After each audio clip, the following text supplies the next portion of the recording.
Hey all, J-Man here. I just wanted to tell you about beardedshirts.com. It's a great place to get a lot of cool superhero shirts and other merchandise. You can scroll, they've always got sales on. As you can see, they've got these really cool print all over shirts, which I really love. That's Eddie, the founder of the site. And if you're looking for stuff, all you got to do is you click on the search here and you can type in all over. And that's going to show you the all over prints, which are really, really cool. Look at that. You got Legion of Superheroes, you got Brave and the Bold, you got JSA, you got Superman, Green Lantern, Wonder Woman, all kinds of stuff. So check out beardedshirts.com.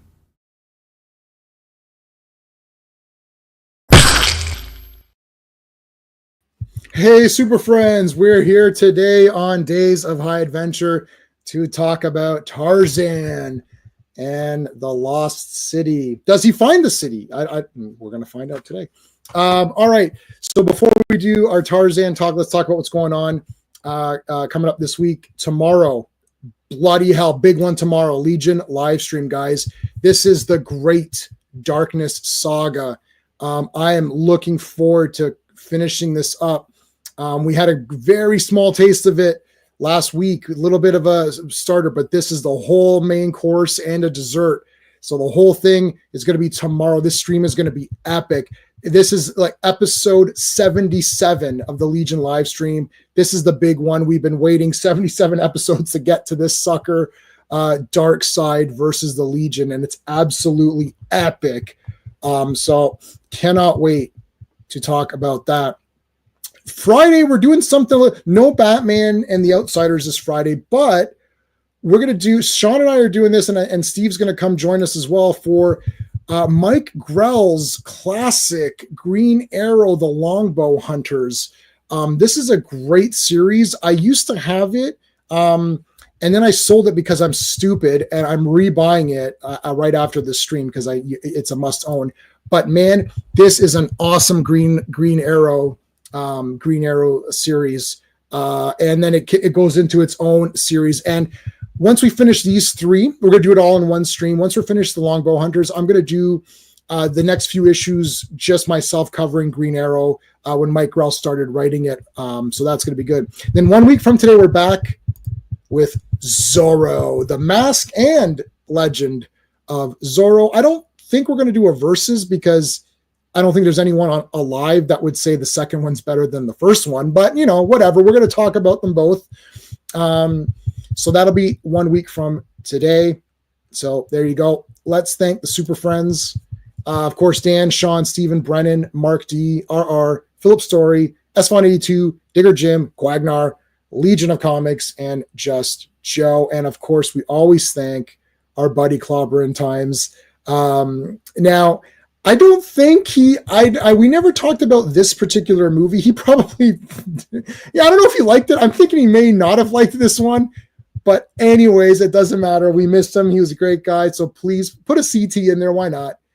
He definitely loved Longbow Hunters. That's for sure.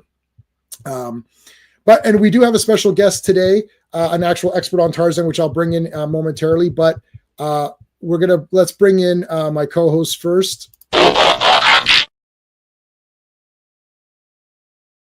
Hello. Hey, excited to talk about this. Yes, Tarzan and the Lost City. There might be some arguments, as I've already heard some naysayers backstage. So I don't know. He's laughing backstage. It ain't perfect. So, the last time we had a naysayer, we got to hear a half-an-hour rant, which about Dick Tracy or whatever. It's like, so we'll see how. Yeah, I got to talk an hour and 5 minutes into that stream. This is what happens when you let naysayers come on and start talking a bunch of crap. It's like, well,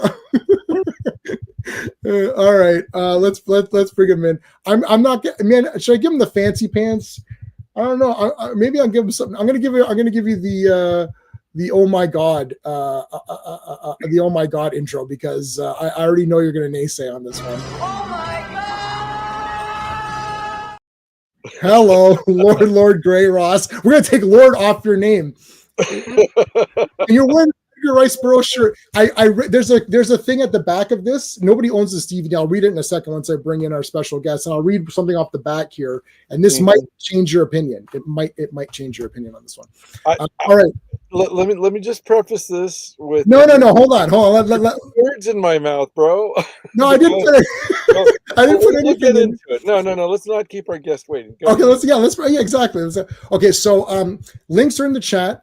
He has been on a few times to talk Tarzan, and he will be back again in the to talk Doc Savage. We're definitely gonna do Doc Savage and Zorro as well. So I put the links up in the chat, but I did make a quick graphic for Scott Tracy Griffin, and he is the author of these couple of books. Now I've got his website and his author's page linked up. So guys, please make sure you're onto that. And I'm just bringing them in just this way because this is just easier for me to do it. Boom, there you are. Hey Scott, how's it going? Hi, glad to be here. All right, awesome. It's good to have you on here again to talk some Tarzan. So let's say hello. So far, Joe Dog. Now, Mark was here earlier. The problem with YouTube is that it deletes comments if you comment too early on a live stream. So Joe Dog was already here. Yes, thank you so much for coming here. You're excited for Green Arrow? I know you like Green Arrow. Yes, there you go. Your Captain America rant. No, we're not going into that. We're keeping this on. We're keeping this on topic today, please. All right. All right. So Tarzan and the Lost City. Now it says here, you know how there's like these quotes. If anyone doesn't like this, it's like you're spitting on Edgar Rice Burroughs' face. It literally says that right there. So there you go. So if you want to spit in the face of Edgar Rice Burroughs, that's completely up to you. I can't control that. Well, his face is right here. So. No, you're blending into your background. There it was. Only the face appears. Oh my God! Yeah. Okay. Pretty good. Hi, I'm Edgar Rice Burroughs. Yeah, that's his exact voice. How did you do that? It's exactly amazing. I challenged him, channeled him. All right. Well, okay. So this is starring Casper Van Dien. Now, Casper Van Dien did the foreword on one of your books, right, Scott? Yes, Tarzan on film, and he has 2 or 3 anecdotes from filming in there. So what do you know what he let's say someone just popped in. Hello, thank you so much for popping in, man. Really appreciate it. Amaury, is that how you say it? How you say it? Yeah, Amaury. He's a good Facebook friend. Okay. Oh, and the Tarzan group, nice. Do you know what did Casper like the movie, or was he happy with the movie, or Casper, I mean, who wouldn't love playing Tarzan? You know, there was that element. He loved the opportunity to join this fraternity of 22 men, or however many it's been, who have been on camera, 8 men. And we'll get into this a little deeper. I think the movie that Casper hired on for and the movie they intended to film was a little different than what we got. And the screenplay was a little more sophisticated, was a little more adult. And so I think if he had any frustrations, he didn't really convey any to me, but I think he would have liked it if it had been a little more, follow the script a little more closely. Right. I think I saw this one when it came out. I love Tarzan as the character. I didn't really read the books. The only book I've ever read, I've only read 2 books. The first one, and one of them I read in university when, for some reason, I had a spare period or something happened. I went to the library and they had, remember when they re-released a lot of them, they put 2 in 1? Right. Right. And so they put 2 in 1. I don't remember which one I have. That was Fabio on the cover of some of them too. Yeah, no, this wasn't so I'm the judge by the cover. I'm like, oh, this cover. That's the only reason I bought anything. I'm like, oh, this Conan, this looks cool. What's this? I bought it because it looked cool, right? Anyways, so, and I watched all the black and white Tarzan, the Johnny ones, and I thought, oh yeah, those are fun and all that. And then I loved Greystoke, and I had the Greystoke poster in my room as a kid, and I was scared of the apes. They freaked me out. So my grandfather cut out, so it's just what's his face, Highlander, Lambert. So it's just Lambert, like going like, oh, and I was like, oh, this is so cool. And so I remember when this came out, I got the poster. I was pumped for it, and I don't think any of my friends, I didn't know Sean at the time. I don't think any of my friends, anybody talked about this there's no hype over it. I just thought it's so neat. We'll get more nitty gritty into the thing about it. And I mean, I can tell the movie, like I just watched it again. I rewatched and you can tell that, I mean, they must have been cropped a lot of stuff. They changed around a heck of a ton of stuff because there's a lot of uneven parts where you're like, well, what's going on here? Or you could tell that, hey, they cut something out here because even their clothing, you know, like Casper's got something. It's like, and then it looks, and then they cut, and you're like, that's not what he just had on, right? You know, they removed a lot of stuff. It's short, right? What's the time? Like 89 minutes, I think, isn't it? Yeah, just under minutes. So Casper, I mean, he looked. I thought this. I have this poster. I thought this was awesome. I was like, oh shit, yeah, this is friggin' Tarzan. And not a bullshit Tarzan. Like this guy's, you know, taking care of business. So when this started, and he was already Greystoke, Lord Greystoke, and he's getting married, I was like, oh, what the hell? I'm like, this starts out with him being, you know, the big rich guy and all that. And I was like, oh, this is so cool. And then he goes back. I'm like, no origin. I was like, oh, this is like exactly what I wanted. It just goes right into like it's like 10 minutes. Yeah, Jane, we'll get married later because it's like no one cares. Whoosh, go right back to the jungles and start fighting guys, and there's magic and there's lost cities and there's like Ray Harryhausen bone guys becoming warriors, and then that guy turns into like bees, and I'm like, this is the greatest movie. No, me Tarzan. He doesn't say me Tarzan, you Jane. He's like a smart, normal Tarzan. He's beating the shit out of guys. And then when he wakes up and then he has the full Tarzan gear, I was like, yeah, he's got the full gear. And he's like leading guys, and they're going to, and then it becomes Indiana Jones for a while. He's going into the caves and there's traps. It's like, oh my God, this is awesome. And so, yeah, no one cares. No one cares about this movie. It's like, there's not going to be a sequel. I'm like, what happened? It's like some of these, you know, like even the Alan Quatermain movies, like they could have just continued those on forever. I like, we are going to do both those movies. So, anyways, in my mind of what was the year on this one? 98? No. 98. 98. In my 1998 mind, I was like, this was pretty neat. Wait. So how old were you then? I don't know. 77. So you were 21. 21. Yeah. So my 21. So I would have been an ass by that point because all 21-year-olds are assholes. So I would have been an asshole at that point. Sure. I still thought it was cool. I was like, it's pretty neat. Like I thought Casper Van Dien looked cool too. Mm-hmm. What's the new guy? Skarsgård, right? Is he the latest one? Yeah. Yes. Yeah. Yeah, he's the latest one. And I liked that movie too. I feel like he's like so huge. I don't know if there's something weird about it. I feel like he's like so huge that it feels like a slightly weird. Like I don't know how Tarzan. It looks like you can swing out aerodynamically or anything. Yeah, it's just like you're too big to be a thief. Remember in Conan when where someone says you're too big to be a thief. Even Schwarzenegger's too big really for what that character is. But whatever. That's my favorite movie. So let's stir some shit up first. Oh my God. Hold on. No. Let's ask our expert. Okay, let's ask her. He wrote the book on Tarzan films. Yes. Okay. What is your favorite Tarzan on film? Oh, yes. My favorite Tarzan on film. And you can actually make it a two-part question. Your favorite and the one you think is the best. It could be two different things. Well, they're the same, and there's a caveat here.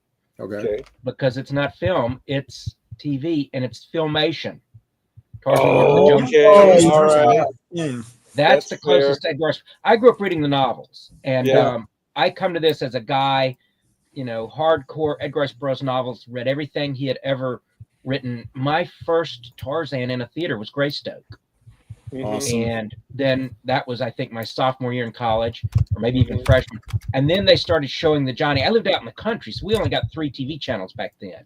You know, PBS, NBC, and CBS. And we didn't get the channels that played movies all day long. So they started showing the Johnny Weissmullers at midnight my senior year in college. And so I'm a latecomer to the Tarzan film phenomenon.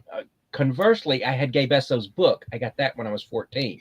So I knew everything about the movies. I knew everything about the men who played in the movies. I just had not actually seen the movies. So, you know, I love the filmation. I was 11 when that came out. I was reading the novels. It tracked with the novels. I thought it was great. In terms of the movies, you know, I like them all. I don't have a favorite. I mean, they're different things. I tend to skew towards the men who played him as an intelligent, articulate person. I like the Ron Ely portrayal, the Herman Briggs portrayal. You know, I'm not big on the whole monosyllabic me Tarzan, but I thought Johnny Weissmuller was great. You know, I love Johnny's time, right? I mean, for the time and what was available, and the guy who looked like he could be Tarzan, Johnny Weissmuller Johnny Weissmuller was the Schwarzenegger of his day. You know. Yes. It's just a separate reality from the novels, you know, and I accept that as I came to that reality as an adult, and that's fine. I like all the movies on their own merits. Let's put it that way. Should he be blonde or should he have black hair? This is like the debate of like. He should be a good actor, a good actor and a good athlete. Mark, thanks, buddy, for being here. Yeah, I don't get hung up on the cosmetics. I mean, ideally, yes, black hair, that would be great if he looked like the novel, a big scar on his face, you know, whatever they decided he was 6'3" and 220 pounds or whatever. You know, in the novels, it never specifically says. It says he stands a couple of inches over 6 feet, and one of his doppelgangers is 6'3". But Burroughs kind of left it vague because he didn't want us to get hung up on this is exactly how he looks and he has to look like this. It was more about who this character is and what he can do. Plus, if he was blonde, his hair probably got dirty pretty quickly, so it wouldn't. It would always be kind of dark and greasy. Yeah. Well, what's funny was Casper had grown his hair out, and he. Oh, Scott, you got your hair extensions. Yeah. Sorry, you froze for just a second there. So sorry, he grew his hair, and then what happened? I said Casper had grown his hair out, and he cut it like 2 days before he got this role. So they actually had to give him hair extensions, had to lengthen his hair. You know, and you could see that on the DVD. But there's a lot of these movies that, even like the Star Wars movies, when I saw them in the theater, the 1970s projection, the film grain, a lot of that factored into covering up some of those flaws. And when I saw this movie, it was at a bargain matinee in a local, not prestige theater, and it looked fine. I did not notice hair extensions, and I think I saw it once on VHS tape, and I still didn't notice the hair extensions. You don't see it until like better resolution comes along. So yeah, sometimes 4K and all that stuff, you know, like messes up things, right? And you're like, now you see more of the flaws of stuff. I saw The Shadow like 2 or 3 times in the theater, and I never noticed the CGI. I thought looked freaking awesome, and then when I saw it on Laserdisc, whatever happened in the transfer just made everything look terrible. So, and you know, you could hide a lot in black and white too. I mean, imagine filming those Johnny Weissmuller movies, what looks like mountains with jungle in the background. It's scrub brush. It's probably brown in real life, you know, because it's August in Los Angeles and everything's dead in the hillsides. You take a lot in black and white.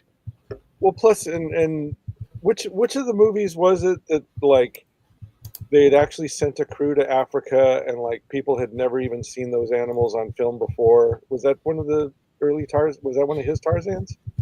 Probably Lex Barker. That was the first jungle expedition. Was Lex Barker?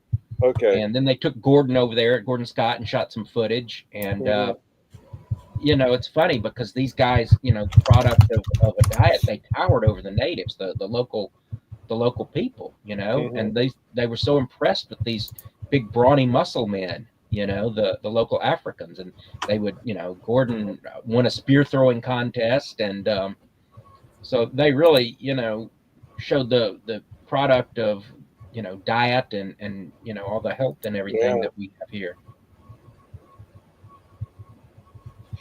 Did Sean, did you see, so we didn't know each other, we were close, we would have been close.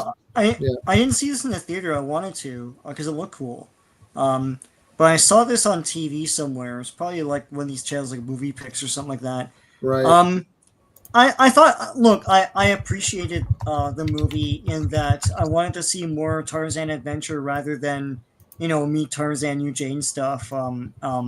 And I want to see less grounded stuff and more of the stuff from the books. I read, I can't remember, I think about four of the books. The first two and then a smattering of the later ones.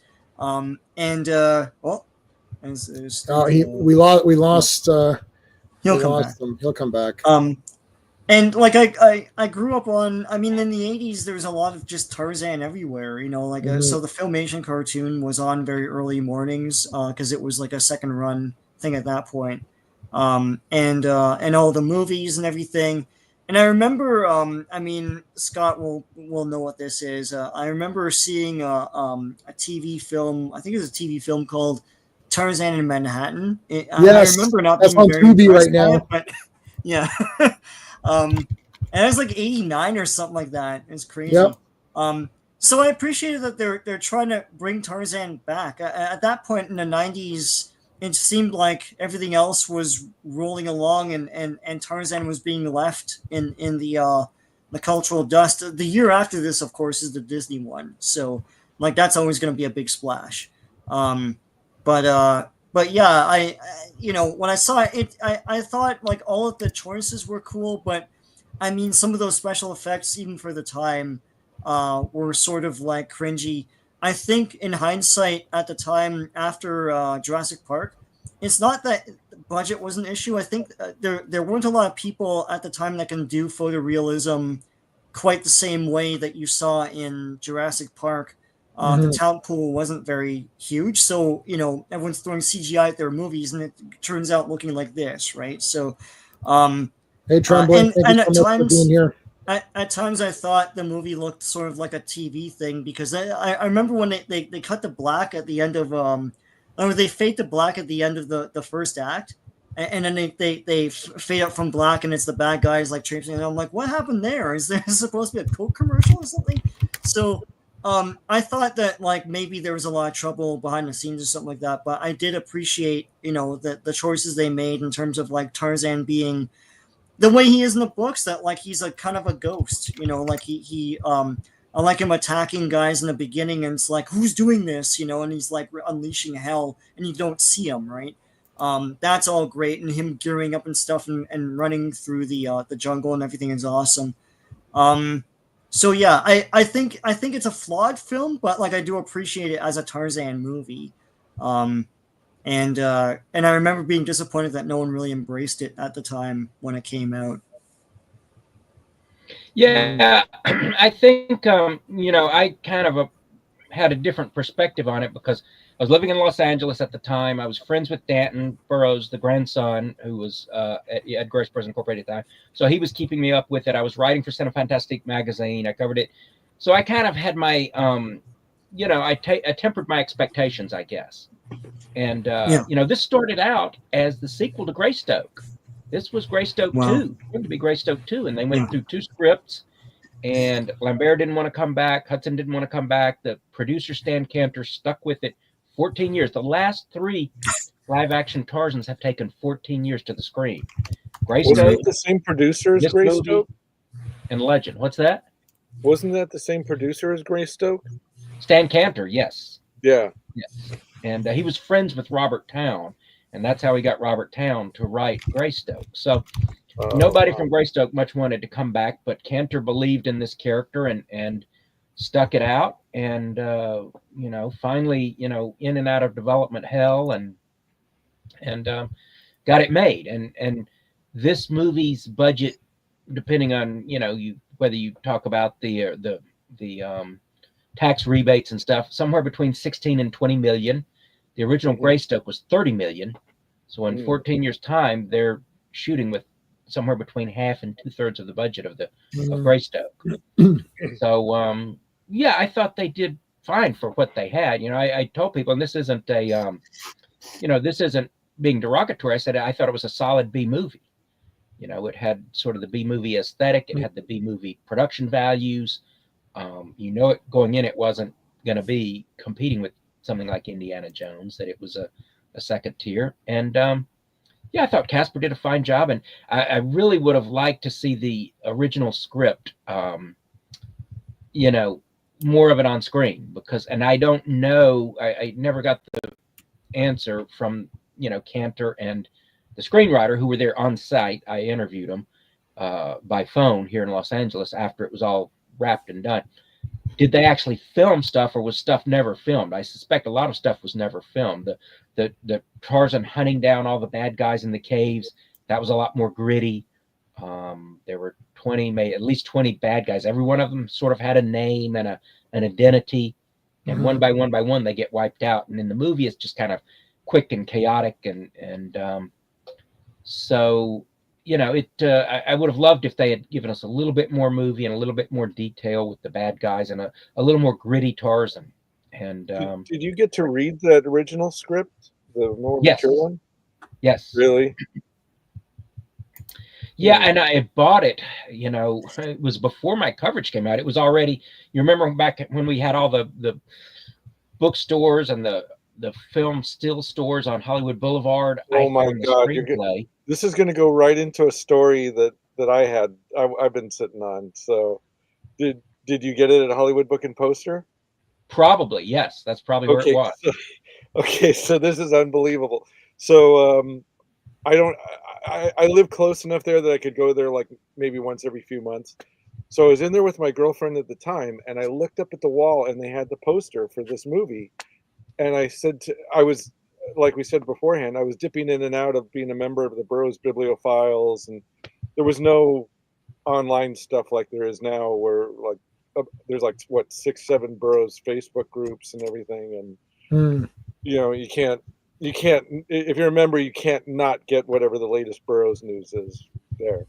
But like then it was just kind of like, you know, between that and all the movie stuff I was already following. So I look up on the wall, and I see this movie poster for Tarzan and the Lost City, and I'm like, how did they make a Tarzan movie and I didn't even know about it? And then I looked at the release date, and I'm like, it was only like 2 weeks away to come out, and I was like, and it's like already, you know, it's practically in theater. I said, well, I know what we're doing in 2 weeks. So the Friday it came out, we went to see it at a matinee, and I said it wasn't a prestige theater; it was like an okay local theater. We were one of 6 people in the movie theater, and there's a friend of mine named Howard who he's like my Sean. He's the guy who likes the pulps.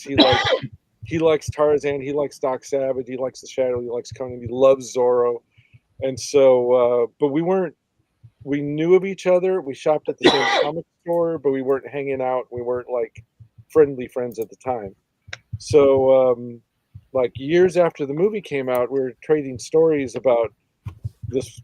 We had this theater down the road that was kind of like the suburban equivalent of a grindhouse. If it was a Roger Corman movie, if there were ninjas in it, if it was if there was a horror movie, if it was a sleazy beach movie or whatever, it debuted at that theater.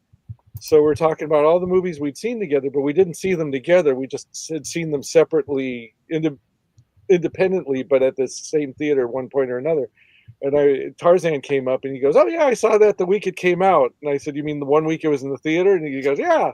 And I was like, "What day did you see it?" He says, "Well, I saw it the Friday it came out." And I said, "Did you see it? When did you see it?" He goes, "Oh, bargain matinee." And I was like, "Oh my God, it must have been like Back to the Future 2, where like I'm in the foreground watching the row behind me, just enjoying it too." So anyway, and the other story is I've got another friend in our group is a huge Starship Troopers fan, and he does 3D printing, and like through that he became friendly with Casper Van Dien, and so we went to San Diego Comic-Con. I forgot whether it wasn't this last year, but the year before, and Casper was there promoting some new show he had for streaming about like straight space. It was like a space cleanup crew or something like that. So my friend kind of like elbows his way to the front of the line, and he's like, "I know Casper," and blah blah blah blah. And so he got him to sign some stuff, and he's talking, taking pictures, and so Casper looks at me, and I'm like, "I'm just happy to shake hands with a Tarzan." And he's like, "Oh, you remembered that?" And I said, "You know what? And listen to this, J-Man." I said, "You did you did a really good job as a Tarzan. You were a really good, solid cinematic Tarzan. And he told me little stories about the making of it. You know, the part where he got, attacked by a baby elephant and stuff, and the monkey story. It was cool. I mean, he was just like super nice and still good looking as hell, and so yeah, I mean, then you told him you thought the movie was trash. I never said the movie was trash. Oh my god! I democratically said there was a lot to love.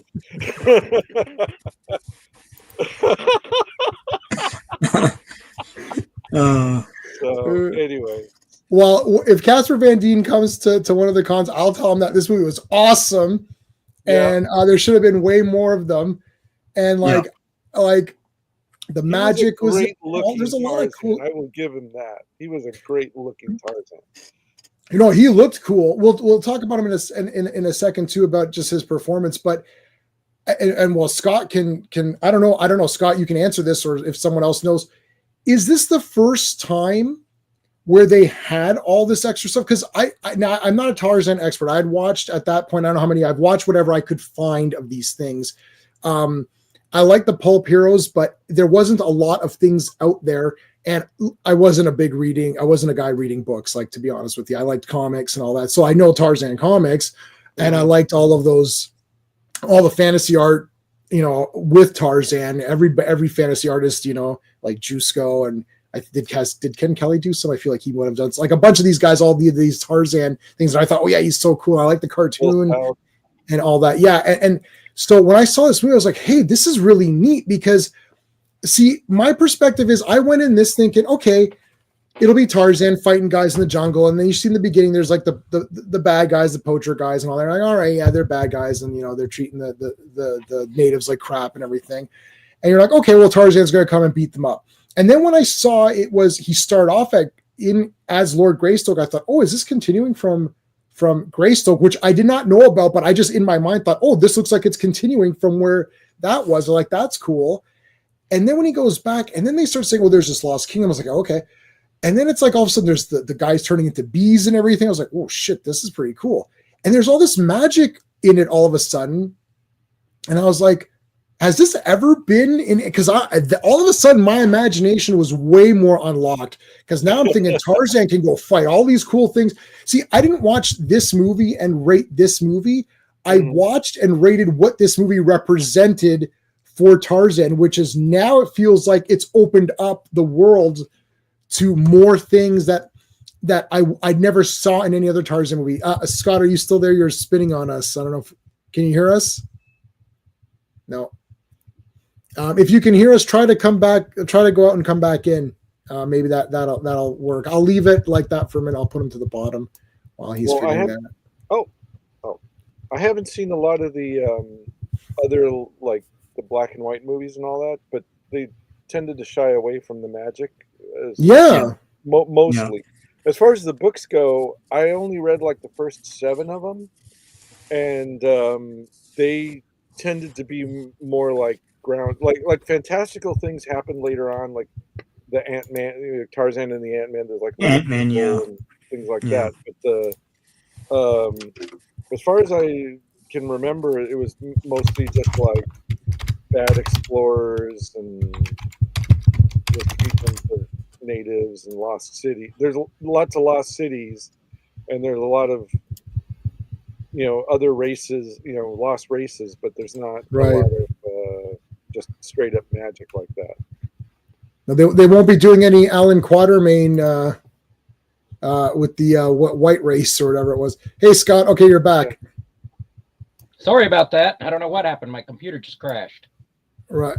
Did you hear my question, or I'll repeat it? You were leading into it with, you saw how it opened with him as Lord Greystoke, and you thought it segued from Greystoke. Pick it up from there. Okay, so no, what I was saying was, like, it's not that so much that I love this movie. I can acknowledge that there's many flaws with this movie. It's not that I love the movie. It's I loved what it unlocked for me as someone who didn't know that much about Tarzan and the books, which is to say there's magic.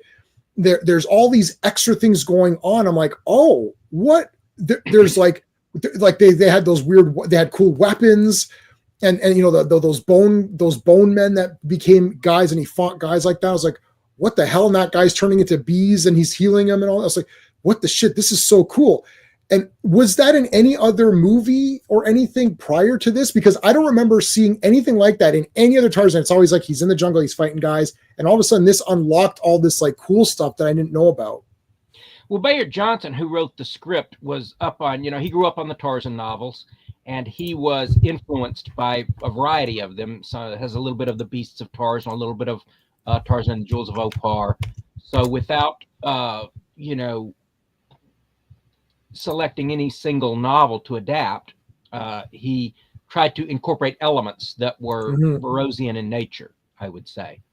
So, yeah, I mean, that's what I liked about it. And they, that's the thing about Tarzan is the Johnny Weissmuller, and I don't know if it's still the same today, but for so many decades, they had such a cultural hold on us that there was an expectation from audiences that you needed things like the treehouse.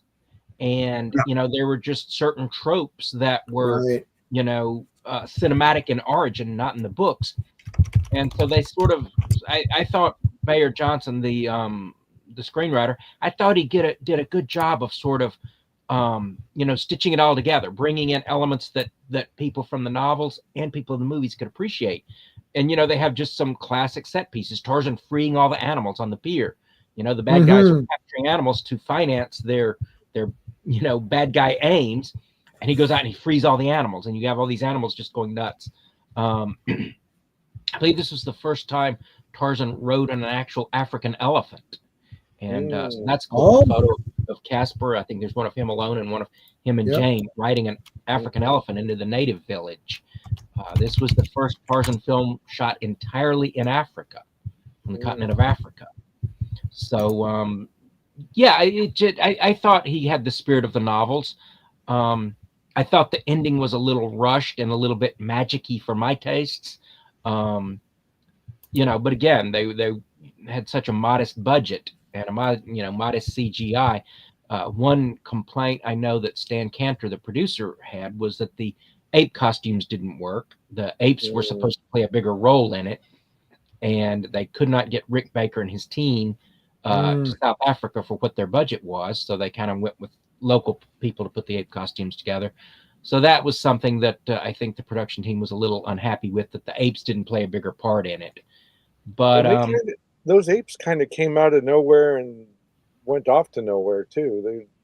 And they use a lot of camera trickery so that you don't really see how bad the costumes are. Well, see, that kind of thing, I even that sort of thing I would let go, because it's kind of like they were like the, this lost race of apes, as they explained away in the books. So it's like, so they don't look like, they don't look like real monkeys, but what would a lost tribe of apes look like anyway? The Greystoke ones were bloody crazy good. I remember like watching that as a kid, being like, "Holy shit! Like, what is happening? Like this." I mean, nothing's beaten 2001 Stanley Kubrick, which it's like he literally went back in time and filmed that.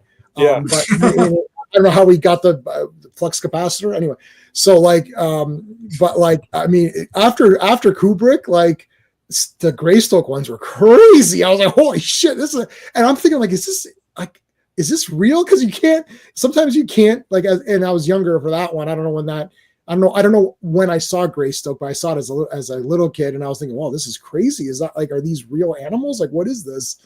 I saw that in high school, and I had the poster on my wall like you did too. I thought those were fantastic. I wish that movie had an action at the end. My only problem with Greystoke is that he goes and he's eating food and all this crap. I'm like, can you beat up someone? Like, I really want him to fight like a bunch of guys. Like, that's why I liked at least he's beating the crap out of people here. He's a nemesis. That he fights. Tarzan. Listen, what's the point? If I had that physique, I'd walk around and literally beat people up for no reason. I'd nudge them, be like, "Are you nudging me?" and then beat them up. It's like that. I have a story for you, J-Man, that tie everything comes back to this. So we were at it was like a little local con, and Christopher Lambert, as you Canadians like to call him, was promoting. Like the real way you say it. I forgot whether he was promoting Highlander or this, but the the guy doing the interview has a reputation for being terrible. So he was asking him like all these cringy, awkward questions already. And so finally he asked him like, he goes like, so what kind of comic books do you like to read, or did you read comics when you were a kid? And Christopher Lambert says, I don't really read comic books, but there was only one that I really liked, and it was with the one with Judge Dredd. And I was like, yes. Yeah, but see, that means he doesn't know what's good because he picked anything, right? Doesn't I've never read any books, but I love 50 Shades of Grey. It's like once not you an read Judge endorsement. Dredd, you've already read the best. Everything else is going to be garbage. Well, I remember the days of posters that had like 3 paragraphs on the poster. Yeah. It's like the mid 80s. Yeah, It's like you can't even read it all. Like, gosh. I was gonna say, J-Man, 2 years before this movie, Tarzan: The Epic Adventures came out on TV, yeah, and that was chock-a-block full of magic and fantasy. Oh, okay. It was aping. I mean, real aping. It was aping Hercules and all that stuff, but now with Tarzan. Sean, that was... Yeah. It was aping, yeah. Yeah. Yeah, that was another one that had very ambitious intentions, but were kind of constrained by their budget. Right. Wasn't it all filmed like at a resort in South Africa or something? It was like the golf course at some hotel or something.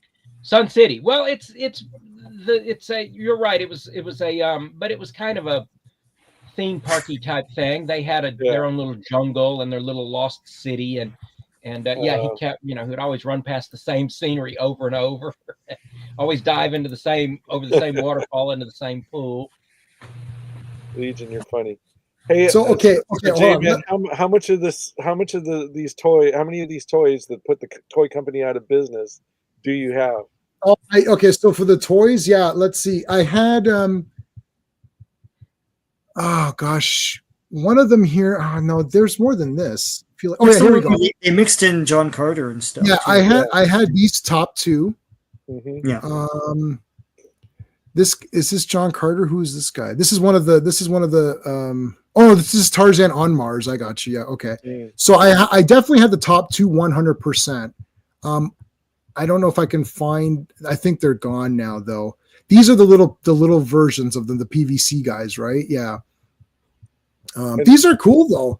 I thought that I remember, and then you could press a little. You can't really see it here. There's a little square. It looks like Astro Boy. There's like a little square on his pec there, and you can press it. And he goes, like he does the scream or whatever. Yeah, I have a bunch of these, but they're in the other room in a plastic tub. So I remember when I realized that like Tarzan and John Carter can like interact or whatever. I was like, what the shit? It's like your mind is blown. You're like, oh my god, is that happening? Like. It's like Zorro and Three Musketeers, or so you're just like, what can this happen? Yeah. Well, they're leaning into those with those Victory Harbin books, right? Right, Scott?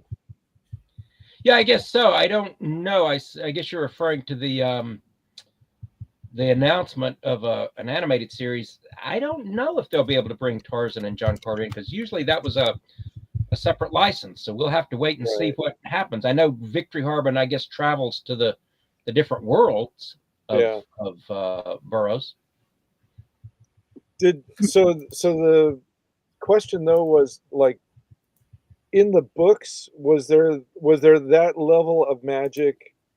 Because in this movie, he sees the vision in the fireplace, and like the shaman, turns into bees, and then there's all this stuff that happens at the end of the city.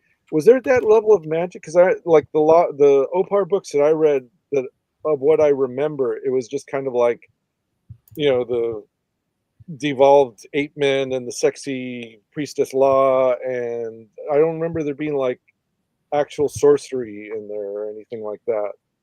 Well, I always thought Edgar Rice Burroughs sort of tracked with the traditional Western belief that it's all mumbo jumbo and it's only affects you if you believe in it. Right. You remember the novel Tarzan the Magnificent with the two warring Amazon tribes, and each one of them had a jewel. One they had a ruby, a giant ruby, and a giant diamond. And excuse me. The people who encountered these tribes always thought they were cursed and they were going to die. And of course, Tarzan goes in there and the curse has no effect on him. Right. You know, there's the Western, the safari guy who escapes them and, oh, I'm going to die. I'm going to die. I've got a curse on me. And he believed in the curse and it affected him. And Tarzan just strides in there and it has no effect on him. And I think that's kind of the tack that Russ Manning took, that Tarzan had this sort of superhuman sense of self, or maybe it was because his mind was split between human and beast, but Tarzan was never affected by the mysticism. That was sort of his superpower, is that he could, he had the mental strength and fortitude, and because Russ Manning would occasionally work in a little bit of mysticism in his stories, but Tarzan wasn't subject to it. But you didn't see like things morph into like this snake guy, this guy.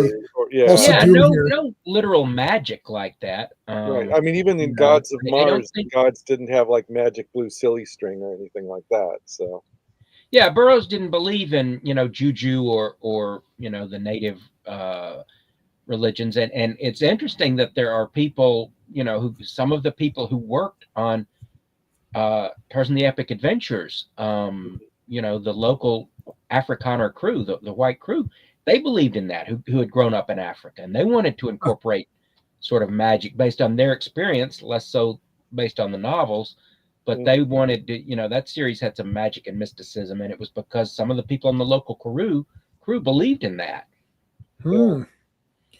I was spoiled by the DC comics, so because they had stuff like Fountains of Youth and all that stuff. Well, you're in. I want the most. I want like crazy cool stuff going on, and then so I like that kind of stuff in it. And I don't know if any other live action. So I'm definitely gonna watch that Epic Adventures. But Tarzan has boots in it. That always irks me. I don't like boots. It doesn't piss me. It's not a deal breaker.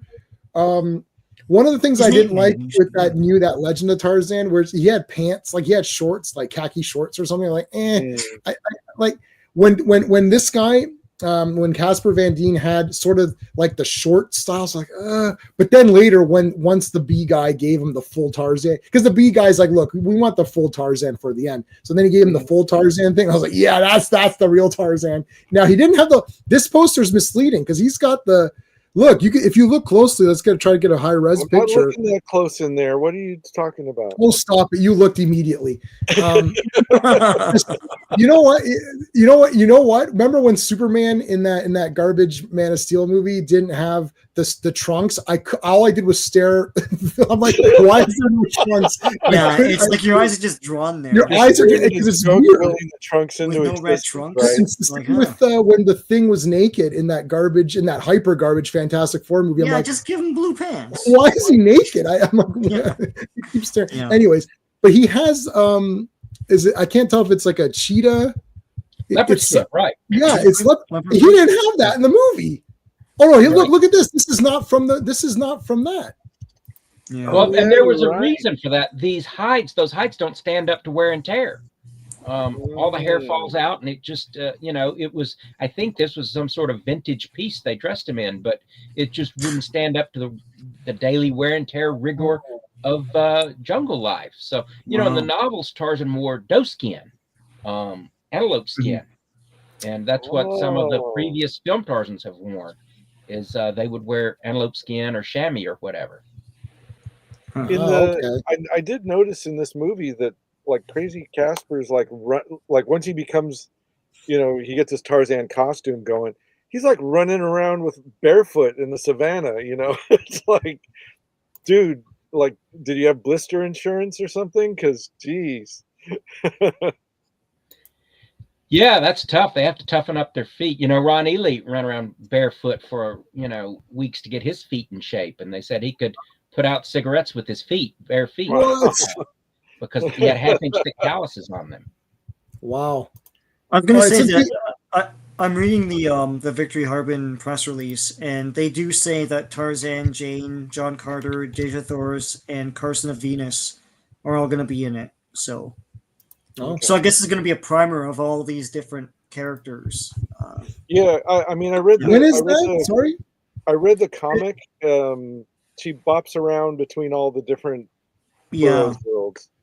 I think they were trying to make in the comic. Victory Harbin is going to be a series. I'm reading something from 4 days ago, so I don't know. Yeah, so It's like an animated thing. Yeah, they just announced that it's going to be like a series, or they're developing a series, like a TV series. All right, I'll look at it. I'll look it up after. Okay, so since we talked about Casper's attire, how about Jane? Did we Jane name Jane? That's kind of neat. Did we like Jane March as Jane? I liked her. I think she's great. There's a funny story behind this, and Casper will tell you this story. When Casper was hot, as actors get in Hollywood, he had just filmed Starship Troopers, and one of the producers was a friend with a Starship Trooper producer, and they were talking. He's like, "Oh, you got to check out this guy Casper, for your Tarzan. He'd be great. He's a hard worker. He's athletic. He does everything." And so they call Casper up, and they offer Casper the role, and Casper says, "Are you kidding? I'm too short to be Tarzan. I'm not, some 6'4" giant like these guys." And they say, "Don't worry, we'll get you a little Jane." That was part of the casting. Was she's like 5'1" or whatever, and and Casper's not, he's not a little guy. He's average size. If you've ever met him, he's not little, but you need a Jane that he can throw under his arm and run off into the jungle with. Yeah, she is. She feels tiny too. I was like, she looked like. I was like, okay, Tarzan does need to protect her. Like, she's coming out there. He's like, it's too dangerous. I was like, it is too dangerous. You need to it's like, no, you need to like sit here. And then then the douchebag guy. What was his name? I wrote their names down. We're not even referring to anybody's names. Nigel Ravens. Yeah, what a bloody awesome villain. I'm Ravens. It's like, okay.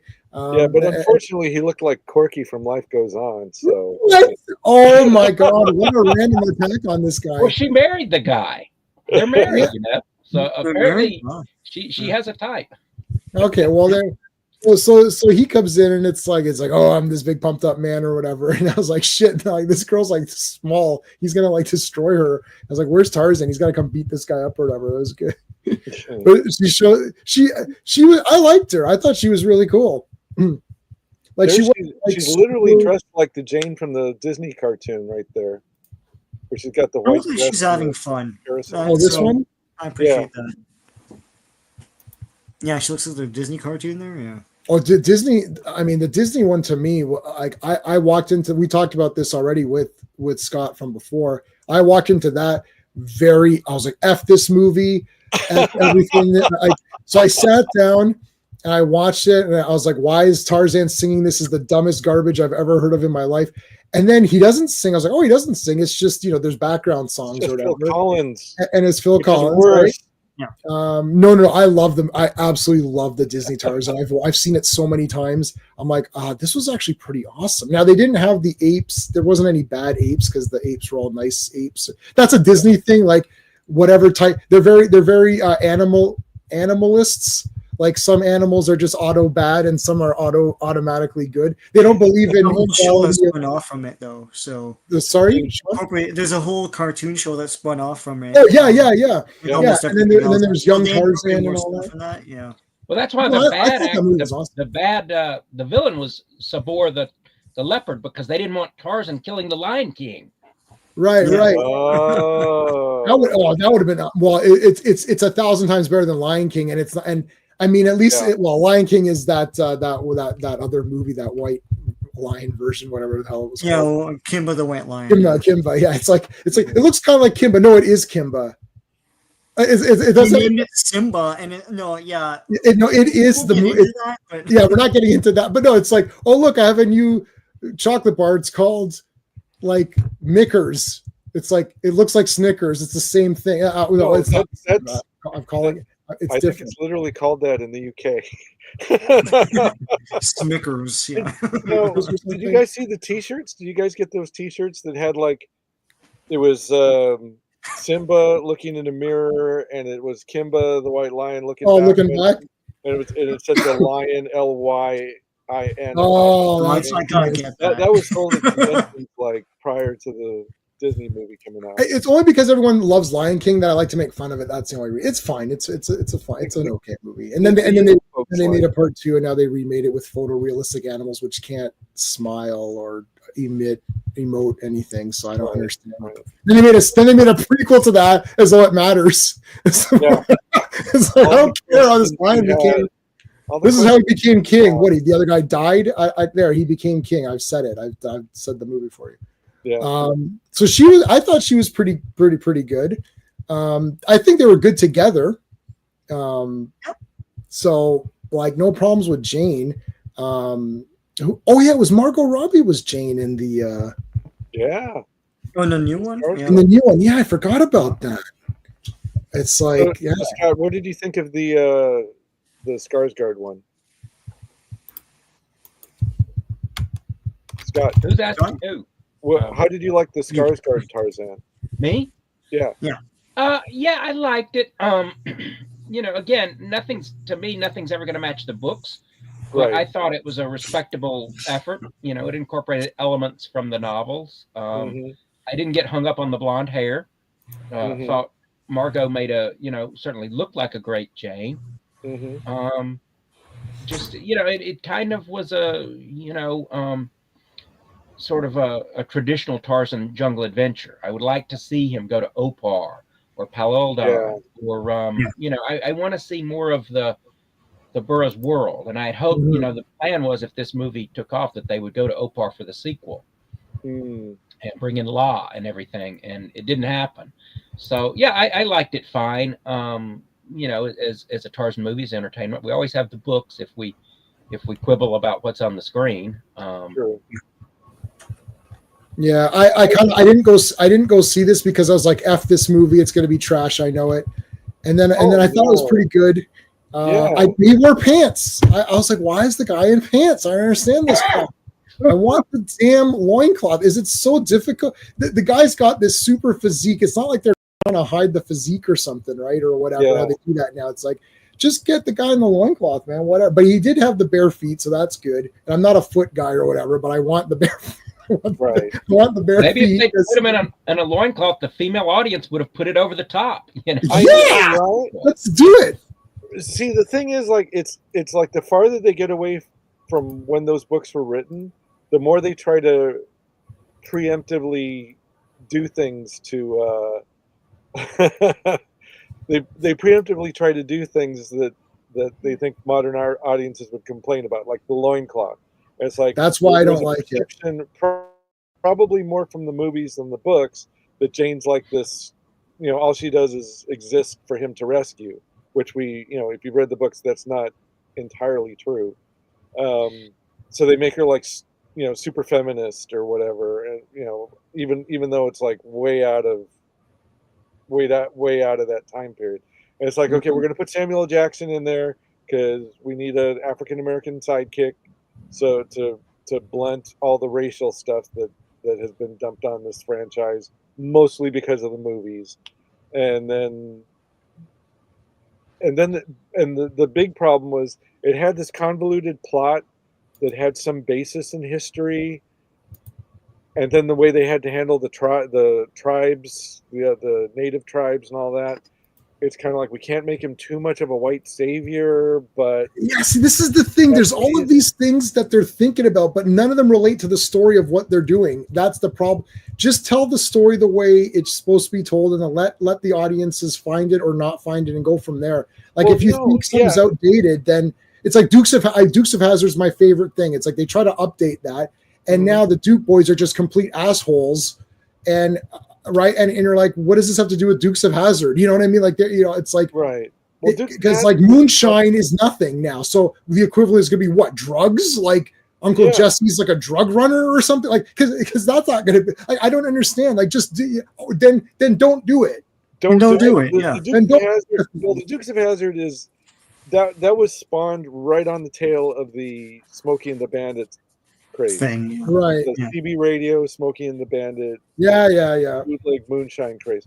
So if you can't do that, or if you're squirrely about doing that, just don't do it. This, what you were saying, this, I'm going back to what you were saying earlier. Like if you're concerned about the racial stuff and you're concerned about her being this drinking violet, just get him in Africa and then get him in Opar as fast as possible, or send Right. him to Pellucidar or something like that, because then you can avoid a lot of those problems. Just make it as fantastical as you can, as early as you can, and then you probably you can avoid a lot of the more unrealistic the setting, the less you have to worry about. Although now you have people who will go like, "Oh, it's coded as," you know, Right. You can't The seem to coded win. thing, yeah. the main arcs are coded as something else.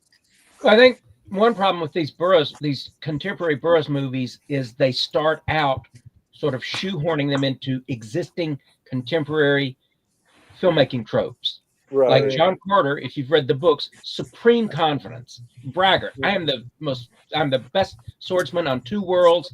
I'm married to the most beautiful woman on two worlds. Yep. And yet Disney has to make him this sort of conflicted guy who doesn't want to be a hero, who doesn't want to Right. save the planet. And that's his arc. You've got to convince this guy who just wants to go back to Earth where he has nothing, that to save this planet where he could be everything. And with the Skarsgård Tarzan, the whole trope was he's gone to England, he's become Lord Greystoke, and he doesn't want to go back to Africa. Well, that's not Tarzan. Tarzan's in Africa. He doesn't really want to spend time in England, but there's been some kind of trauma with killing the Mbanga's son and killing Kalunga, and he doesn't want to go back. And so they're kind of peeling off the layers. You know, he's got his shirt on, and then he loses his shirt. And he's slowly devolving back into Tarzan throughout the course of the movie. So that was sort of how they explained running around in knickers the whole film. And I just would have liked him like Casper. Halfway through the movie, have him suit up and he's Tarzan now. And then the last half of the movie, he kicks butt. Yeah. Yeah, and John and I actually read more. I've read more John Carter than I have. And Mark mentioned Gulliver Jones, which I also have, and I also have Across the Zodiac. I have both those books, which are, I think, Across the Zodiac is the first Sword Planet, and then Gulliver, and then John Carter. But I did read, I think, the first three John Carters. And yeah, it's like, just go there, start being awesome. Like, what is happening here? I liked this. I actually liked this movie. I thought it was cool. Like, it was a fun kind of a movie. But just go there and beat the crap out of people. Like, what is happening? To me, it's a call to action. I'm tired of this. I gotta learn to do whatever. This is the only trope that they know how to make in modern movies. Even when the guy's already done it, it's like, even like Luke Skywalker, 1 hour 3 minutes Star Wars reference. We always eventually bitch about Star Wars, so we always mark the time. I'm just getting it out of the way now, just to get it out of the way. It's like Luke has to again learn. Oh, I don't want to save the galaxy, and I'm tired. Leave me alone. Okay, I'll come back. Well, you already went through this. You already did this. You saved the universe twice. Like, you already saved the universe. Like, what is happening? Why you need to resave it again? It's the mighty. I always say it's the Mighty Ducks thing. The Mighty Ducks. Yeah. It's like, you guys sucked ass, and then you trained. You became awesome. You won. You know, it's not the Stanley Cup, wherever the hell they won. They won the championship. Mighty Ducks 2, they suck again. Well, what happened? You didn't. You were awesome 5 minutes great ago. The first movie, yeah. Yes, you shouldn't suck again. Oh, we didn't train that much. It's like, huh? Like, Karate Kid just fought someone better. He didn't have to he beat those punk white kids, right? Those rich boys, because they're nothing. They don't know about karate. They're just learning from that crazy guy. Then he went to Okinawa, and then he had the real guy. This guy's the real. This guy's I am karate. Those guys were just doing karate. I'm friggin' karate master, like shit, right? And then he had to level himself up, not start from scratch again. Oh, wax on, wax off, part 2 or whatever. So you're saying about leveling up. I was like really big into anime back in the 80s and 90s, and then you see the same tropes over and over again, and you're like, okay, I get it, fine. And then like now we're hit with this flood of it, and the light novels have become a thing. It's like the text prose books that a lot of the anime and manga is based on, originally were prose books. And so there's this thing called isekai, and I work with most of my coworkers are like in their 20s or very, very early 30s. So they're a little closer to the cool stuff that the kids are into now than I am.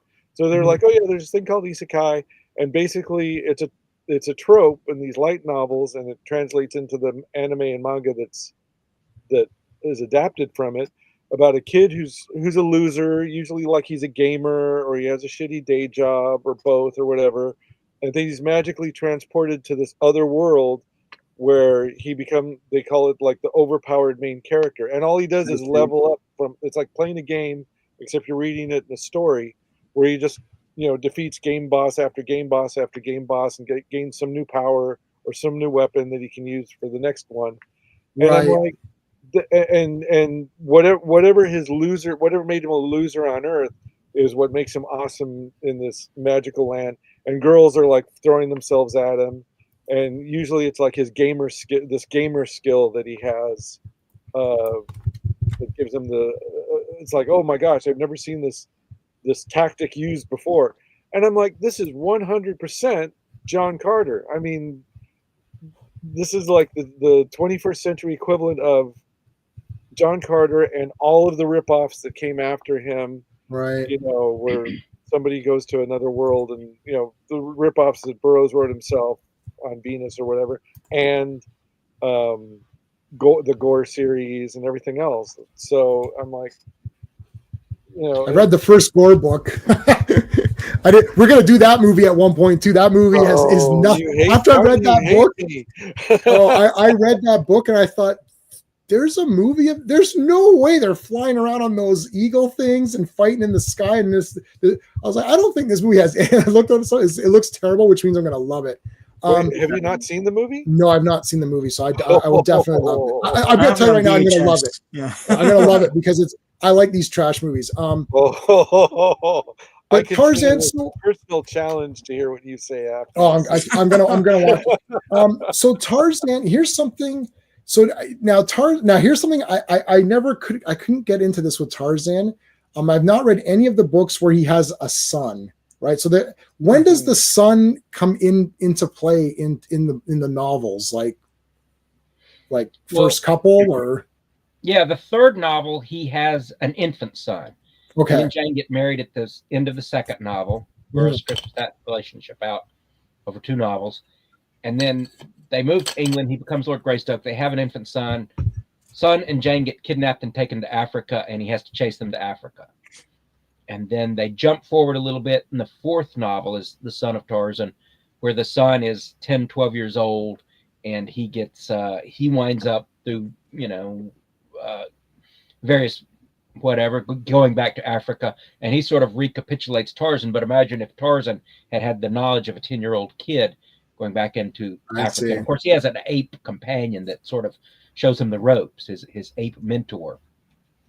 So do you guys like I don't know, I was like, the son, I don't know, I can't. He factors in heavily into the DC comics I read. Okay. But he feels more like a teenager in that. So he's kind of like a teenage Tarzan, and he's a bit more gung ho and stuff, and gets himself in a situation Tarzan has to get him out of, that kind of thing. But yeah, that's where I know the character from mostly, is those comics. What's the kid's name again? Korak, Korak. Korak. Oh, here we go. The son of Tarzan. Yeah, there you go. Oh, he had his own series. Yeah, Gold Key comics. Gold Key, right? Yeah, Gold Key. You guys, so do you, Scott? Do you like the son? Is he a cool character? Like, is he an annoying kid, or is he like a cool character? Well, in the book, he's fine. In the comics, they kind of make him, in the book, he's 20 years old and he's married or whatever. In the comics, he's sort of this perpetual teenager. So he's a little bit hot-headed, impetuous, gets into trouble. They kind of differentiate him from Tarzan. He was fine. I prefer Tarzan myself. But, you never get enough ape man, right? So, I like the comics, but I always felt like he paled next to Tarzan. What about? I saw something when I was searching for this movie to get everyone to watch it. I saw something called Zan, the jungle something, and I'm like, oh dear, I'm like they're not even bothering to hide. It's I mean I love I love that they should just, instead of Tarzan they just called them Zan. I thought they should just said Xantar or something or whatever.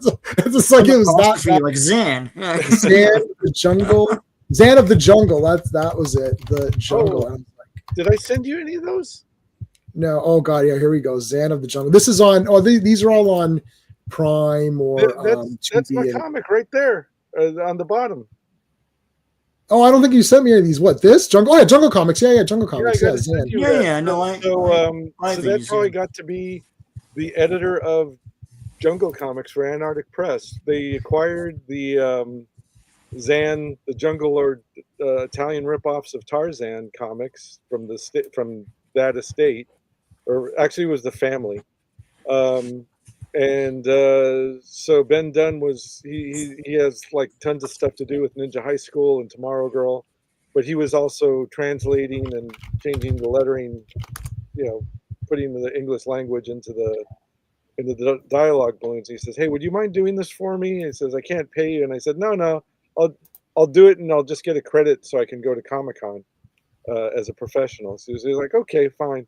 So I did it. I just did Zan for a while, and then these guys from Brazil had a Jungle Girl. That was Valkyria. You just had it. These guys in Brazil had a Jungle Girl called Valkyria, and to my knowledge, she's the first Latina Jungle Girl. There was a Jungle Girl in Mexico, and I forgot her name, and they made a movie based on her, but. Valkyria, it takes place in a post-apocalyptic Brazil, and she basically does all the Sheena Jungle Girl type stuff, and there's dinosaurs and spaceships and all kinds of cool stuff. Am I spelling? So I contacted Valkyria, Valkiria.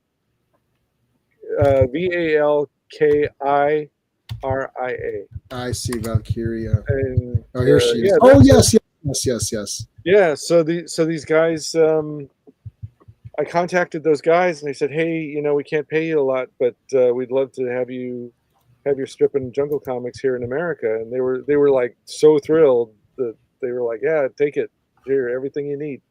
And everything I needed, I just contacted them. They had it for me the next day.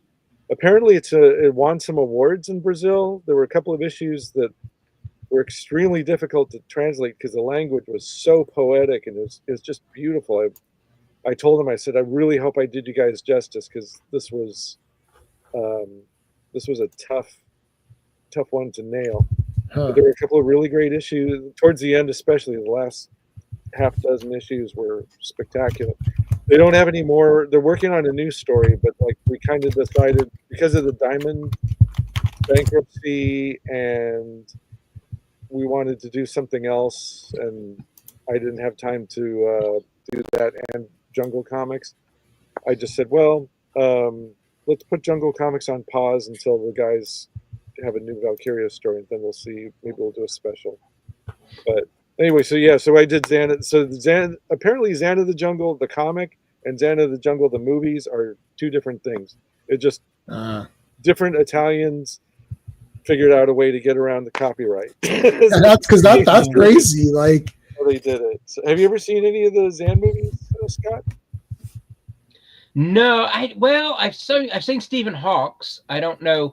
Like you said, these were all filmed as Tarzan in Europe, and then they went through various name changes. I'm not sure who Stephen Hawke's became, but I've seen some of them, but certainly not all of them. They're a slog. Yeah. So they look pretty brutal. Would there have been? Was there talk? Like, okay, I mean, there's always talk of a sequel. Like, would there have been a sequel to this movie? Did they I don't know. Would Casper have signed a multi-picture deal, or I don't know if those are just standard, or how that would have worked. Do you know, Scott? Or I don't know, because this kind of bounced around in development and stuff, and it may have just felt they may have just felt like, okay, we've got X amount of money already in sunk in this. Let's just get it out, get it out there. Right. I had a friend who was in the studios at the time, and he said, anytime you can, but this was back, in the late 90s, anytime you can get a movie into the theaters, it's going to eventually make a profit. Right. Because that opens up, makes it legitimate for cable TV and all these other outlets. It legitimizes this film. It's not just a straight to DVD thing. Right. And, and same thing with John Carter. I hear that, Disney's John Carter is in the black now, $250 million write-off. And I know that thing was in high rotation, as was Legend of Tarzan, on airplanes, I would be sitting there, the guy next to me, or gal, would be watching John Carter. And when you make a big budget family movie like this, it's going to have long legs, long revenue tail. And I never heard of any, unfortunately, any idea. I think they knew this movie was going to, just go into the theaters very briefly and be gone and hit cable and pay TV and everything else. So I've never heard anything of a potential sequel. Yes. It says on Wikipedia, it's somewhere in the black now, right? Yeah, it says 20. If you guys can, if the people can see this, it's 20 million budget, 2.2 million in the box office. So I mean, that's a fail. But I mean, but J-Man just bought the DVD, so that's like 10 more bucks that went into the. You bought that a while ago, though, J-Man, right? Oh, I bought this when it came out, man. When it came, sounds like it's only. Well, I guess Scott wrote books on Tarzan, so he beats me, but. Sounds like there's like a real fan here of I'm bringing this to Casper. Like, listen, buddy, who bought this? I've got this like day one. And I got the theatrical poster. I was pumped for this. I was gonna ask, and I don't know if this is a can of worms I'm gonna open here. Oh, dear God. So Dynamite published Lord of the Jungle. Yes. They didn't license Tarzan, so they can't use Tarzan in their marketing and on their title. But Tarzan's in the comic. It's about Tarzan. What's the public domain situation with Tarzan and for film as well, like Scott? Well, roughly half the novels are in public domain, and it's a split copyright situation. Almost everything's in the public domain in Europe. Everything Burroughs wrote. They passed their public domain was 70 years from Burroughs' death. So 2020, most of this stuff went in the public domain. And EU was the big sort of hold up on you couldn't, when Asylum did their Land That Time Forgot and their Princess of Mars, they could only get domestic distribution because this stuff was still under copyright in Europe. But then in 2020, almost everything went into public domain in Europe, and it's just ticking off. We're at what, 1929 now, maybe, and anything prior to 1929 is public domain. So, basically 1 or 2 novels of Burroughs a year will be going into the public domain for the next 15 years. Wow. So in terms of what you can and can't do, that would be for a lawyer to decide, I guess. I think the problem was that it's similar to the Zorro situation, where the Burroughs estate trademarked practically every proper noun that Burroughs ever wrote. So like David Thorse's name is trademarked, Tarzan's trademarked, Lord of the Jungle. Well, Lord of the Jungle is not trademarked, but like Barsoom is trademarked. So you can't put those trademarks on the cover. But if it's like, oh well, it's this generic phrase like, oh, he's Lord of the Jungle. Everybody know who's Lord of the Jungle. Yeah. Well, it's the same with the Sumerian. Like Comics publishes Conan comics, and Conan's named in the comic, but on the cover, it's the Sumerian. Right, So, and the Sumerian ones are direct adaptations of the public domain of books. the books. These were like new word stories. for word. Yeah. And it's so much so that they put the text in the back so you could compare. In the back, no, I love those. They're great. Yeah, that's cool. No, but this Lord of the Jungle. I mean, look, it's Tarzan. It's like everybody knows that. If you made a comic called The Man of Bronze, who do you think it's going to be? Right, exactly. It's not going to be me, that's for sure. Yeah. The man. I'm going to do an entire series like the man. Oh God. Yeah, well, can you do Master of Men? Because you could do Spider. You could do all because they all had I got to pull those out and As see what long it as comes they to. didn't trademark that phrase, it'd Yeah, be well, okay. Right. and But I think they ended up having to make it. They ended up shadows. having to reach an agreement. Like the Burroughs estate still said, like, we know what you're doing. Quit screwing around. And I think they had to make an agreement. So Well, Yeah. and the first I looked because the first book of thing is called A Princess of Mars. That's the actual title, right? So can you say like, I mean, like you could say almost anything like Warrior of John Mars Carter, or something. John Carter Mars, you or could call it Under the Moons of Mars. Yeah. Moons of Mars. Now, Yeah. Barsoom you can't because that's an actual name that they created, right? Right. Versus like trademark. versus just words that you're saying. Like but I don't think like Superman's coming up soon, right? Yeah. But I don't think you can even use Man of Steel. Like, what would you call? Because I think Man of Steel they probably trademarked that too. Right. I don't know what you. If you like, look in the current Dynamite comics, like on the title page, you look at the bottom, it has like a list of all the trademarked Burroughs names that. They ended up having to pay for or get permission. Yeah. For. So this is Dynamite, right? Lord of the Jungle, and they but somebody does Deja Torres for sure. Who makes Dynamite. that comic? Dynamite.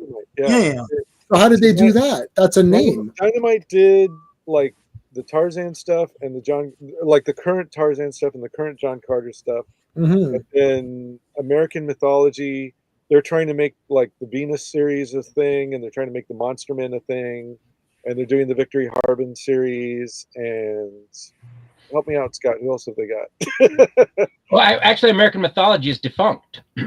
Well, I guess it's the Burroughs away about a year ago. But yeah, they had 5 or 6 properties they were working with. But tell the Burroughs estate there's a little publisher called Antarctic Press, and they've done comics before. Yeah, they got a fan working on staff. Yeah, if you can get the distribution hammered out with what's going on with Diamond, by all means, give them a call. Back to J-Man's question, the Dynamite John Carter was called Warlord of Mars. And then they went to Deja Torres. And at the time, I have those trades, Yeah, I don't think those were trademarked at the time. Tarzan has very strong trademark protection. Burroughs trademarked it back in 1913. And, there are different caveats about trademark.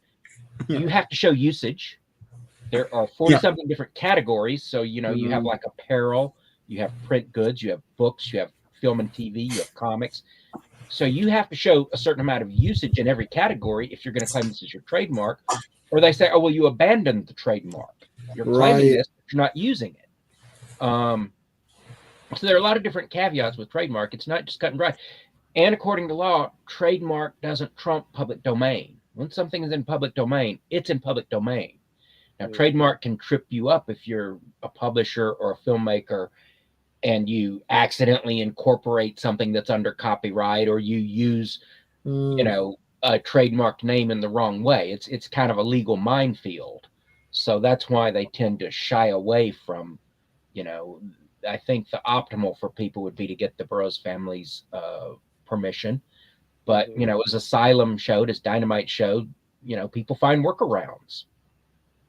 So Dynamite never got any kind of like, okay from the Burroughs estate. Then they're saying, we're calling it Lord of the Jungle, whatever. We know you guys know it's Tarzan, but who cares? What are you gonna do about it, basically? Well, eventually they reached an agreement with John Carter. Oh, okay. I know. Eventually, John Carter. They kind of rebooted the series at that point. Okay. Are these any good? Is anyone reading this Lord of the Jungle thing? I mean, the covers look cool. Like I'm just looking at on here. It looks pretty neat. It's fun. It's not as much text. So like you're paying a lot for lots of art. Yeah, I did not like them at all. However, and they go like way off the books as far as like the Barcelona stuff goes. Yeah. However, there is a Deja Torres series written by a guy named Dan Abnett who wrote for 2000 AD. He did one of the later arcs of the Deja Torres series. That is absolute garbage. The Barbarella Deja Torres. I was mad when that comic made me angry. It was so bad. But the Dan Abnett run from on Dynamite, on Danger Thoris, up to a point when you realize that it's not really going anywhere. He's just like keeping it going. He clearly read the books, and there's like some deep dive character stuff, and there's some deep dive references. He writes like he read more than just the Wikipedia entries to do homework and go on this, write the series. Dan Abnett also wrote for 2000 AD, and he also wrote the Guardians of the Galaxy comics that a lot of the reboot that they based the movie on. It's like his run of Guardians of the Galaxy is mostly what the movies are based on. So. Oh, I like that reboot. That's where they've got the blue costumes with that little symbol on their chest, right? Yeah, like none of the characters that from the original. I know, but I like that comic. All the ones from the movie. Yeah. But I like that comic though. Like Star-Lord was actually like pretty badass. It wasn't like a silly. He wasn't really a silly character, right? So John Carter leaves, right, for a bit. I'm trying to remember. I only read I don't know how many John Carter books there are. Yeah, he left and he came back. That's in these comics. He leaves, right? So does he die early on? I can't remember. I feel like he die and then the son takes over or something, or Scott, he's immortal. And they never really explain it, but he what happens is he goes to Mars. He has this adventure, which in the first novel is actually only takes place in like 60 days. The whole Princess of Mars. And then it just, Burroughs kind of rushes at the end to get his word count in for the pulps. Oh, I had adventures on Mars for another 10 great years. And then this happened. And he gets transported back to Earth. He's back on Earth for 10 years. And then he goes back to Mars and things have happened while he's been gone. Things have kind of gone off the rails and he has to fix it. So, that's, and to get back to your earlier question about the Lord of the Jungle and the Warlord of Mars comics, the unlicensed ones, the Lord of the Jungle adapted the first 2 Tarzan novels. So I liked it in that you had this contemporary team and they came to it not having read the novels. So they were discovering it.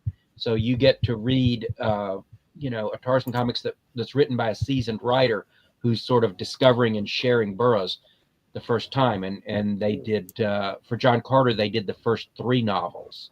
And with varying success. I thought Princess of Mars was fairly faithful. It kind of started incorporating a lot of original stuff with Gods of Mars and Warlord of Mars. Didn't care for that as much. But, with these public domain, they kind of stick with the materials that are in public domain. The novels. So I feel like so you're saying that like the guys who are sort of like acquiring this are being more loyal to the actual thing than the guys that actually have the actual license to do it. It's weird. Is that weird? Like that seems weird. Well, that's the sort of the conundrum we're in. The paradox we're in is the original. And Burroughs' best writing was his first decade or so of writing. Mm-hmm. All of his best stuff is now in the public domain and it's accessible. And it's his later stuff that's still under copyright. And so the company, because and that's a creative decision of their part, they could have said, we want to adapt the original novels, in a new format that will be copyrighted now, but they've been doing new stuff like Victory Harbin. In other words, they're creating entirely new stuff rather than new interpretations of public domain material. Isn't it sometimes it's frustrating to be like, okay, if this is public domain, just make, like Sean and I discuss this all the time amongst ourselves, let's say with James Bond, for example. It's like, why don't you just make the books? I read the first 11. I think there's 13 or something ish. I've read like the first 11 of them in order. And I'm like, why don't you just do period? Just do right now, do period setting. Don't do modern James Bond where now you have to have satellites and super tanks and flying vehicles because he has the best tech. Just make them period films and call it Ian Fleming's Casino Royale, Ian Fleming's Live and Let Die, Ian Fleming, call it that, and just make the damn book, and then that's it. Like I feel like this is the easiest decision. Tarzan. Okay, if you're saying 10 years now of stuff, I mean, you're set forever. Get one guy, and then if this guy's like, "Why only want to do 3 movies?" Then tell him to f himself, and then get another guy to continue it. Like, do your 3 movies, get him out of here, get the next guy to do 3 Tarzan movies, and you can just make this forever. And it seems like it's so easy. Like, you have the technology, we have the technology. Just make the damn thing. Like, it feels like you're sitting here like, is this a no-brainer? Like, why are they not? Why? Let's make Tarzan and we'll put him in all these dumbass adventures that nobody cares about anyways. Because the creative people want to put their own fingerprints on it. Well, you could do it. Okay. Sorry. No, I was gonna say, J-Man, when the AI singularity happens, then you can just make them like Then one night or something. Yeah. Right. Well, I think that there's another thing too that remember the Burroughs franchise is still a small family-held company, and they're competing with Star Wars, Marvel, DC, Disney, all these huge corporations that have unlimited capital to invest, and they're the independent guy. And just to give you an anecdote, I produced a play on Hollywood Boulevard some 20, 25 years ago, right? And the critics were rough on this play. And my lighting and sound guy, I had a great lighting and sound guy who's done a lot of this. He said, you're an independent producer. They're going to come after you. They're not going to come after an established theater that puts on a series of plays throughout the year because they want to get those free passes. They want to keep coming to the to the theaters. Right. Have the passes. The theater show on the little guy to try and retain some sort of objective credibility. Right. And I feel like that's what's going on with Edgar Rice Burroughs is they beat up on The Legend of Tarzan. They beat up on John Carter. They're going to kiss up to Star Wars, Marvel, and DC because they want to get to go to those premieres. Right. Yeah. Even though they're all trash now. Plus, like before John Carter came out, they were throwing that series on that movie under a bus like months before the release. Because I had a friend who went to that Disney. It was like that Disney convention where they have. Oh yeah. D23. Yeah. So I was like, okay, you got to tell me everything you see about John Carter. And they said, well, they showed a scene with him and the dog. It's like the first time he meets the dog. That's what my friend said. I know it's Woola. But I know it's Woola. You know what you're talking about. Yeah. I was told it was the dog. Somebody said that like there was no. Usually, like before a movie's released, you have to have like prototypes over in China for the merchandise. They said there was no merchandise, no prototypes over in China for merchandise. The only merchandise I actually saw was a Halloween costume. It was one of those plastic bag ones that has like a cardboard insert, and one of the swords, like a prop sword for Halloween. And I'm like, how do you be Disney? You've got a movie that the book that they did nothing to promote in the back. I'm a bookseller by trade. Scott, I work at Roman's bookstore in Pasadena. So I'm a bookseller by trade, and I saw nothing in the book industry to promote it. Like whoever had the book right, they did do a novelization of the movie that was published back to back with, it was like a twofer, and it had the whatchamacallit. It had the novelization and the original Burroughs text. Marvel did just farted out a 3-issue comic book, and then there was a making up, one of those $50 making of books, which I got, and some awful looking coloring books, and that was about it. So the book industry did nothing. They had no toys. The book is the original book is called A Princess of Mars, and you're Disney, and you don't even it doesn't occur to anybody to make that a Disney Deja-Thoris, a Disney princess. This is what I'm saying. There's no Mars in the title. There's no princess anywhere. Well, there's a whole book written about this. I mean, there's a lot going on there, with them trying to acquire Lucasfilm, right? So the Gods of Hollywood book. Yeah, Gods of Hollywood. Yeah. Scott, have you read it? Can you confirm like how is it a legit? Yes. Well, John Carter and the Gods of Hollywood by Michael Sellers. It started out as a blog, and Michael Sellers was a B-movie producer and screenwriter, and so he knows the industry. And he Mhm. started tracking this months. And he was like, Yeah. well, this milestone should have been reached. We should have seen this. We should have heard this. And it's not happening. What's going on with this movie? He was sort of sounding the alarms with what was going on with the movie. And, here's the thing is neither John Carter of Mars, as we'll call it, or Legend of Tarzan, neither one of them took out a merchandising contract. There was never any intention to make toys. Yeah. John Carter did take out a publishing contract. So you're right. They did omnibuses of the novels and they did a smattering of comic books.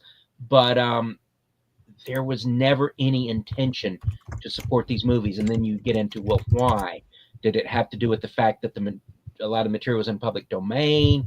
Was this just, they were just building up the film library and they didn't care about, because they would have to pay royalties on all these toys and they didn't want to pay royalties on merchandising and track that stuff. They want to, and that's the other thing. You were showing these like high-end, the high-end dolls and the custom figures and all that. It's like they didn't even it's like, okay, maybe they saw it and they said no kid's going to want this movie, but there's still like a few hundred collectors out there that would pay $100 plus for a really nice 12-inch doll of John Carter, Daejarthorus, and Tarstarchus. And they've come out before, like long before and long since the movie came out. But like at the time of the movie, there was like nothing directly from the movie for that. And I was like, what do you guys even? And then the ultimate insult to injury, I was all like, I was literally saving money so I could just go ape shit and buy merchandise from the movie, right? So there was a John Carter website on the Disney website, and I subscribed to that. I was like, as soon as you have something, I'm buying it.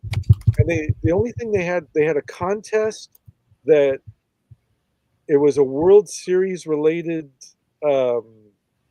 game. It was like if this team won the World Series, we would enter, everybody who voted for that team, we would enter that into something, and then you kind of sort of could go to the premiere kind of sort of maybe. And I was like, what the? And then the t-shirts, they were made by Cafe Press. They wouldn't even like manufacture and warehouse t-shirts. They would just have Cafe Press print out this like single color image, like stylized image of Woola, Tarstarchus, and the JCM, that JCM logo. And that was it. That was all I ever saw. I don't know. It also says JCM, and it never has Mars in the title. So you're like, I remember a lot of regular, normies. They're like, what is this John Carter thing? I'm like, oh, it's like he goes on Mars and fights monsters and shit. And they're like, well, that sounds cool. I'm like, yeah, it is cool. And there's like this like super hot babe there, and she's like a princess, and then he teams up with her, and they beat the crap out of people. And there's like green guys with like multiple arms, and they're like, "What the hell? What movie is this?" Like, this is the movie that you're not going to see with a Canadian guy in there. It's like at least support his ass. It's like nobody went to go see it. It was my first YouTube review, my first video on my. So whenever this movie came out. 2012, is that when it is that? Yeah. That was my first YouTube video, was reviewing this movie, and I wore my Buckaroo Banzai headband or whatever. I've deleted that video because I used Iron Maiden music. This is when you were allowed to use whatever you wanted on YouTube and no one cared. And then it wouldn't let me monetize. So I had to delete like 800 videos or something like that because I had music in all of them. Anywho, so I was like, yeah, this is the movie that you're not going to watch. Like, well, oh no, it doesn't look like that. It doesn't look like anything cool's happening in the shit that I'm seeing. I'm like, well, yeah, I don't know. And then even Amari is saying needed better promotion. I mean, it needed anything. It's like call it, Princess of Mars would have been a fine title. Just call it that. They said that because Mars Needs Moms flopped, and there was another Mars movie. I know. This is the they're like, no, we're not going to put Mars in it. It's like, okay, but still, and somebody else, I think it was the Sellers guy, said it's like calling this John Carter is like calling Die Hard John McClane. Yeah, like what does that nobody mean? knows what that is. And it's like at least Die Hard sounds like you're going to get something with dying and some excitement in it, but. Yeah, or call it, like, I don't know, like, oh God, space, you don't want to say Space Wars, but like I mean, you got to have Mars in there. Mars just sounds cool. Like it just wasn't their intention to really go full throttle with this. Like John Carter was a very purposeful like move to call it that. So right. So anyone who watches it or discovers it now knows it's great. It's a pretty cool movie. Yeah, even though it's not. We make the displays for a lot of stuff. My company would make displays for a lot of DVDs and merchandise stuff. So I would sometimes see what was coming out. And even with The Last Jedi, which is a garbage movie, there's stuff coming out. And then Rise of Skywalker, I'm like, hey, how come I'm not? Normally there's like a big gap. Like, so basically in January, you're getting Halloween ready. So Christmas was like you're like 8 months or whatever it is, ahead of stuff. Right. So I'm like, hey, shouldn't I be doing Rise of Skywalker displays, for Walmart and stuff? So we did Toys R Us, Walmart, those. I was like, and we did like, when you walk through Walmart, there's like the alarms. There's things that they cover that now. I forgot what it was called, but they would cover that, right? So it's not, you don't see that it's an alarm thing. It's just like a banner. Yeah. I didn't do any of that because we did Hobbit, we did Lord of the Rings, we did I had a Last Jedi. I got the thing. We did Rogue One, Solo. I was like, how come there's no Rise of Skywalker stuff? I was like, holy shit, I haven't done anything. I was like, normally I do like and each display is different because there's the large price point vehicle displays. Then there's your regular action figures. Then there's your black series and all these bigger ones. It's like, I've done nothing. And I knew, and I was like, oh my God, they know Rise of Skywalker is going to suck. And they know no one cares. And we literally had a meeting and they're like, Jason, what's going on with because I do estimating, I do the price estimating, like what's going on? Why is this company, like, how come nothing's coming down the pipeline? I was like, Star Wars is shit. Nobody wants this movie. They don't care about it. They know it's not going anywhere. And there's no toys. There's no vehicles. Sean, you buy Sean and I buy the toys. Even if the movie sucks, we'll still buy toys from it. There's nothing. Well, and I knew something was wrong. Yeah, go. Part of that is because now we're like 10 plus years removed from the John Carter movie. Part of that, like now lately, is because kids don't really play with toys anymore. They play with apps and iPads. Yeah. But I think people who buy toys are people our age. But Rise of Skywalker, it doesn't matter. Star Wars toys are Star Wars toys. Right. We have they just closed my Toys R Us like this month, which was across the street from me. I could just walk over to Toys R Us, right? So I had it up until now. And it doesn't matter. There's a Star Wars aisle. There's going to be some product. And Rise of Skywalker, there was some product, but they didn't need new displays because they always put the latest movie, and they didn't. They just reused the Solo displays. Because I would go there, I'm like, hey, they're still using Rogue One and Solo.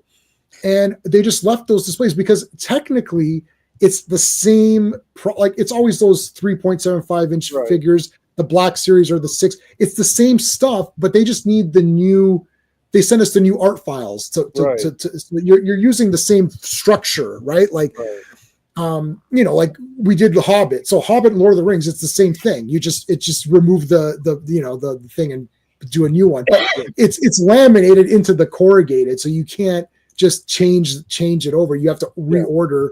So they basically say, okay, Jay, remember use the same setup. Here's the new graphics. There, you're done. So I was like, something. So they still had toys, and they came up with lightsabers and something, but it wasn't branded with the proper branding of Rise of Skywalker. I mean, I did Dark Knight Domino's. I did Dark Knight pizza boxes. Yeah, I've got like uncut sheets of corrugated with Dark Knight Domino's pizza because they did Dark Knight pizza things. I got rolls and everything because anytime, and Domino's pizza box is the same. It's been the same kind of, whatever octagonal kind of box, but they're just like, we're doing a Dark Knight promo. Boom, Dark Knight. Oh, we're doing Dark Knight Rises. Okay, Dark Knight Rise. It's the same thing. Nothing happened. So they knew, they didn't care. Or they're like, we're not going to spend extra money. It's expensive. We're not going to spend money to put Rise of Skywalker branding. Who cares? Well, to bring it back to the Burroughs stuff, Scott, was it true that the Tarzan, what was the other South African one, Tarzan and Epic Adventures. Is it true that that kind of like sank the toy company, or was that the Micronauts? I don't know. I had not heard that. I heard you say that earlier. Yeah, I heard one of it was like two things I love, and like both of them kind of didn't do the toy company any favors. But the TV series was going to be Tarzan: The Fantastic Adventures. And I actually have that press kit, sent that out to some fanzines to reprint. And they renamed the TV series to bring it in line with the toy series, kind of a reverse of what normally happens. And, that was a small, Trendmasters was a small, I think they were based in St. Louis. Their designers were in St. Louis. And okay, so it was I'm thinking Palisades. Micronauts sank Palisades, and this sank Trendmasters. Yeah, I mean they did Godzilla, and they did Tarzan, and maybe one other line. And and this was Godzilla before Godzilla became cool again. These things were ubiquitous. I mean, the Tarzan line, it was everywhere, and then it very quickly went to Big Lots, and they went on clearance. In fact, by the time I got around to buying sets, they were already on clearance at half price. Yeah, and I'm usually the guy that wants to support the effort and whatnot. But they were on clearance almost immediately, and so I suspect there was a huge overbuy, and they just didn't move. Because half the franchise people didn't know what it was. Like nobody knew what John Carter was, and nobody like the Tarkus looks fine. It's not. This looks awesome. Accurate, but I mean, it's still. Normies aren't going to know what that is. They aren't going to know who the girl with the gun is and all that. So we're not. Yeah, and again, it was like these little independent entities trying to compete with the big guys. Trying to compete with Mattel and Hasbro, and the TV series was syndicated. It was kind of a knockoff of Hercules: The Legendary Journeys. In Xena, those shows blew up, and then all of a sudden you had a Robin Hood show and a Zorro show. You had all these other shows coming out of the woodwork to try and imitate the Hercules formula, and they just really couldn't for a variety of reasons. I don't think the creative talent was on par with what it was for Hercules. And you're chasing a trend, you're not setting a trend, right? So these trend masters. So yeah. It just they were kind of they were fighting an uphill battle from day one. So, because I went to I was working with a guy who made like really low budget movies, and he got us into the Lowe's Hotel when they were having the American Film Market, and it was the year that they were promoting this, and so there was like right there in the lobby, there was like a whole wall that had a mural and it was the same thing as when I saw Tarzan in the Lost City movie poster. I was like, they made a Tarzan TV series, and I had no idea that it existed. So I was just like pacing back and forth, looking at it. And then they had like these 3-ring binders on the table that had the character designs in it. And, nobody had a phone so you could take pictures of it or whatever. So I was just kind of like, wow, you're actually going to do all these in the TV show? We're going to get to see Caldanes and Pellucidar monsters and Mahars and all this. And they're like, yeah, it's going to be great. So I'm like, cool. And then you kind of see the 90s TV CGI version of those characters. And it's like, well, I never thought I'd live to see this much, So the CGI kind of reminded me of the ads for the head shops that would come on at midnight, with the flashing, glaring colors and strobes and everything. And it was that kind of thing, like your local commercials, for head shops or whatever. Yeah. But it reminded me of the Captain Power characters too.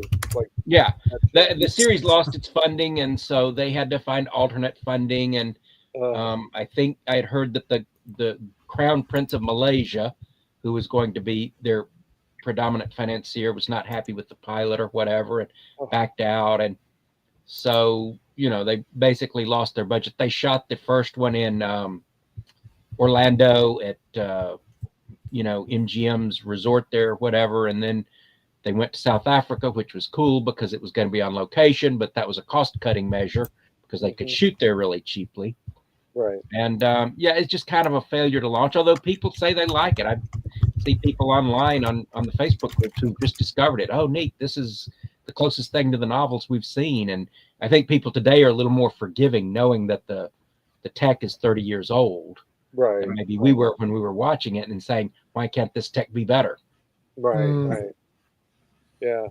I think sometimes I usually just like things based on like what they're trying to do. Like if I don't like something, that means it must be really awful, because I'm like super forgiving. Like I we talk about your, I watched your, I thought this was awesome. What the hell? This is a great movie. It's like, oh, it looks terrible and all that. Like, I don't know. It looks pretty cool to me. There's like guys in armor and shit and fighting, and he's fighting that monster and that dino in the beginning. That was cool. And like, even when that's why when I'm watching this movie, Tarzan Lost City, I'm like, I'm not thinking, well, the effects aren't as good as whatever, and even Carnosaur, I was like, because when Carnosaur and Jurassic Park are all that, I liked Carnosaur. I was like, man, this is awesome. And then, does Jurassic Park look better? Well, is that a stupid question? Of course, but that doesn't mean I don't like, Carnosaur. Like Godzilla, I grew up watching Godzilla. To me, Godzilla is awesome. I'm not thinking it's a guy in a suit versus Jurassic Park. Like, I thought Jurassic Park was boring. I'm like, well, they're not doing a lot. I'm like, I could watch Godzilla where he's fighting all these guys and blowing shit up. And it's like, yeah, well, it doesn't look as good as this. I'm like, right, but there's more neat things going on. Obviously, I love Jurassic Park. I have that on 4K now. But I mean, back then, I'm like, screw this. I want Godzilla. Sometimes the cheap little engine that could movie is the one that has the most heart. Like something like Star Crash or whatever. It's kind of like they just said, okay, this is what we've got. Let's make the most of it. And then the actors give it all they've got. Like even the Roger Corman Fantastic Four movie, to me, that's like still until we see whatever Marvel's gotten coming out. That Roger Corman Fantastic Four movie is still my favorite one because all the actors believed in it and everyone behind the scenes believed in it. I know the guy who did the storyboards. He 100% was like channeling Jack Kirby on those storyboards. Everyone was in it to win it, and yeah, maybe it's not going to win an Oscar, but it certainly deserves a participation trophy. Yeah, I think people aren't seeing it that way. I think that's what happened with this movie too. They're just looking at it, and people may have wanted to go watch it and be like, this is, this is kind of cheesy, and they're not thinking about it like, oh wow, Tarzan's really, exploring a lot of different themes here, and there's a lot of different, cool things that are going on, and they're just like, this is cheesy. Why is there this snake guy at the end? And this is just what's going on. Well, there's a lot of stuff in it that isn't well explained, and I think a lot of it might be too short. Like normally I like shorter movies, and maybe it's too short. Like it feels like it's like 5 minutes. Like it's like, oh, we're getting married. It's like, yeah, we're not getting married. I'm like, it's like, what? I don't want you to go back. He's like, well, I'm going back because like the jungle's awesome. Like nobody wants me to fight guys here. It's like, oh, okay, fine. They should do one where he's fighting guys in London or something. And there's like, I don't know, guys attacking him, and then he has like modern weaponry or something. I don't know, but like, so go back to the jungle and fight. Well, here's the other thing. I kind of brought it up, and I don't even know if you even want to talk about this, but like, there's this perception that Edgar Rice Burroughs, the man, was a racist. And no, I know, no talking about that, or yeah, Ixnay. Okay, that'll shut this stream down. Okay, all right. He's fine. Everything's fine. Allegedly fine. Good. We're all good. Nothing with that. So yeah, okay. So they're saying that there's some questionability to this person. It's like, okay, well I mean, yeah. Okay. So let's use euphemism. There's his reputation, which I don't 100% agree with at all.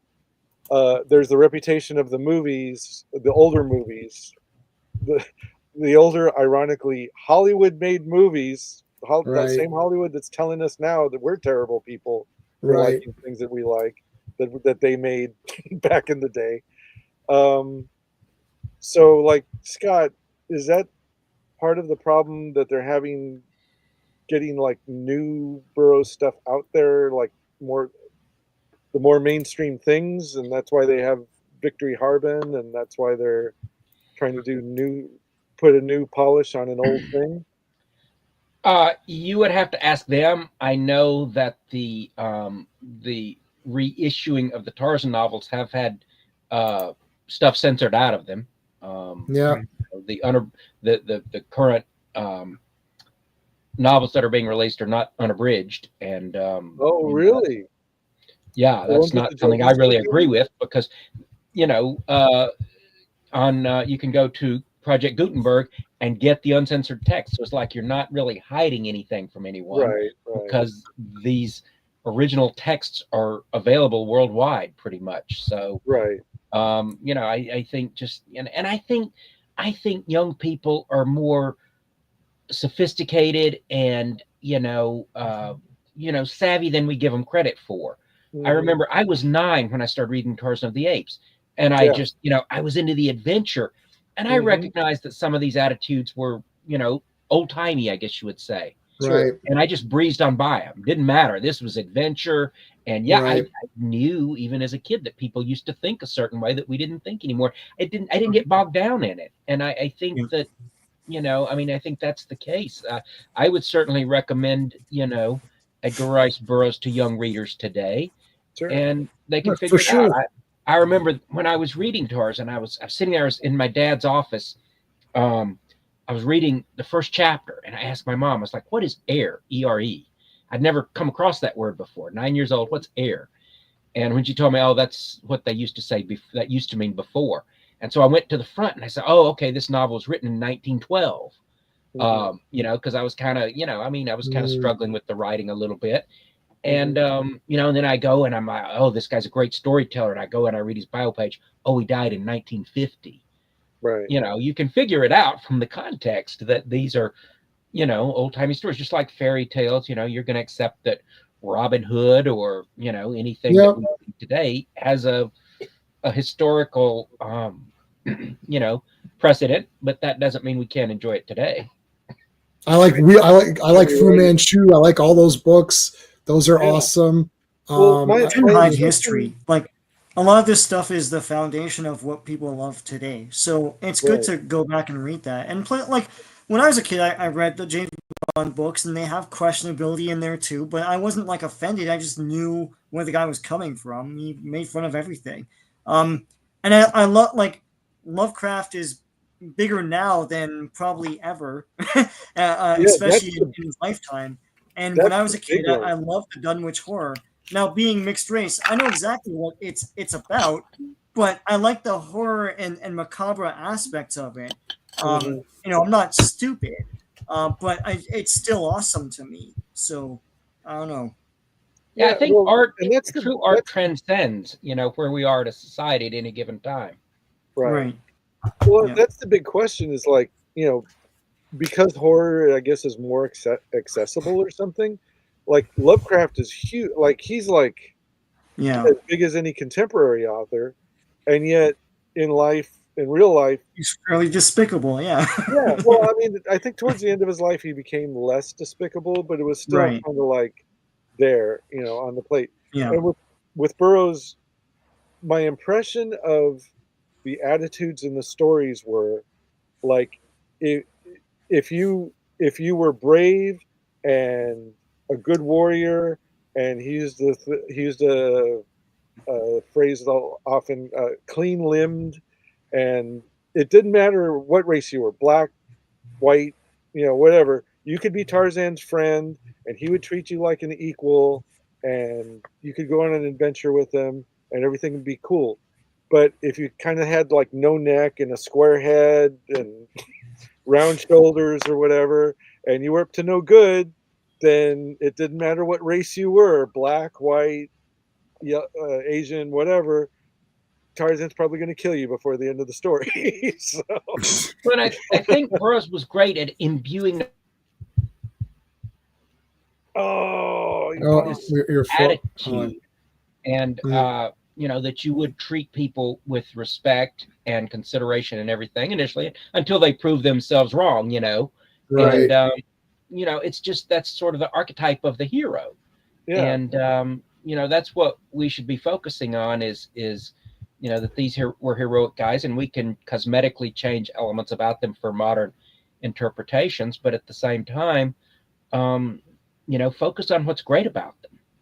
yeah. I mean, like same thing with the John Carter books. It didn't matter which of the made up races on Barsoom you were from. Is if you were willing to engage in battle and you were brave and had chivalrous tendencies, you were cool. Like there's like you were asking, J-Man was asking, like after the first three books, John Carter gets sidelined till about the seventh book, right? Hey, Yeah, I yeah, thought for some reason I couldn't remember if he was like why he was gone or if he died or something. I couldn't remember No, what the hell happened. Like he no, wasn't. the fourth book is like about his son mostly. Yeah, yeah, yeah. Shows up, and then there's one where there's another Earthman the mastermind, right?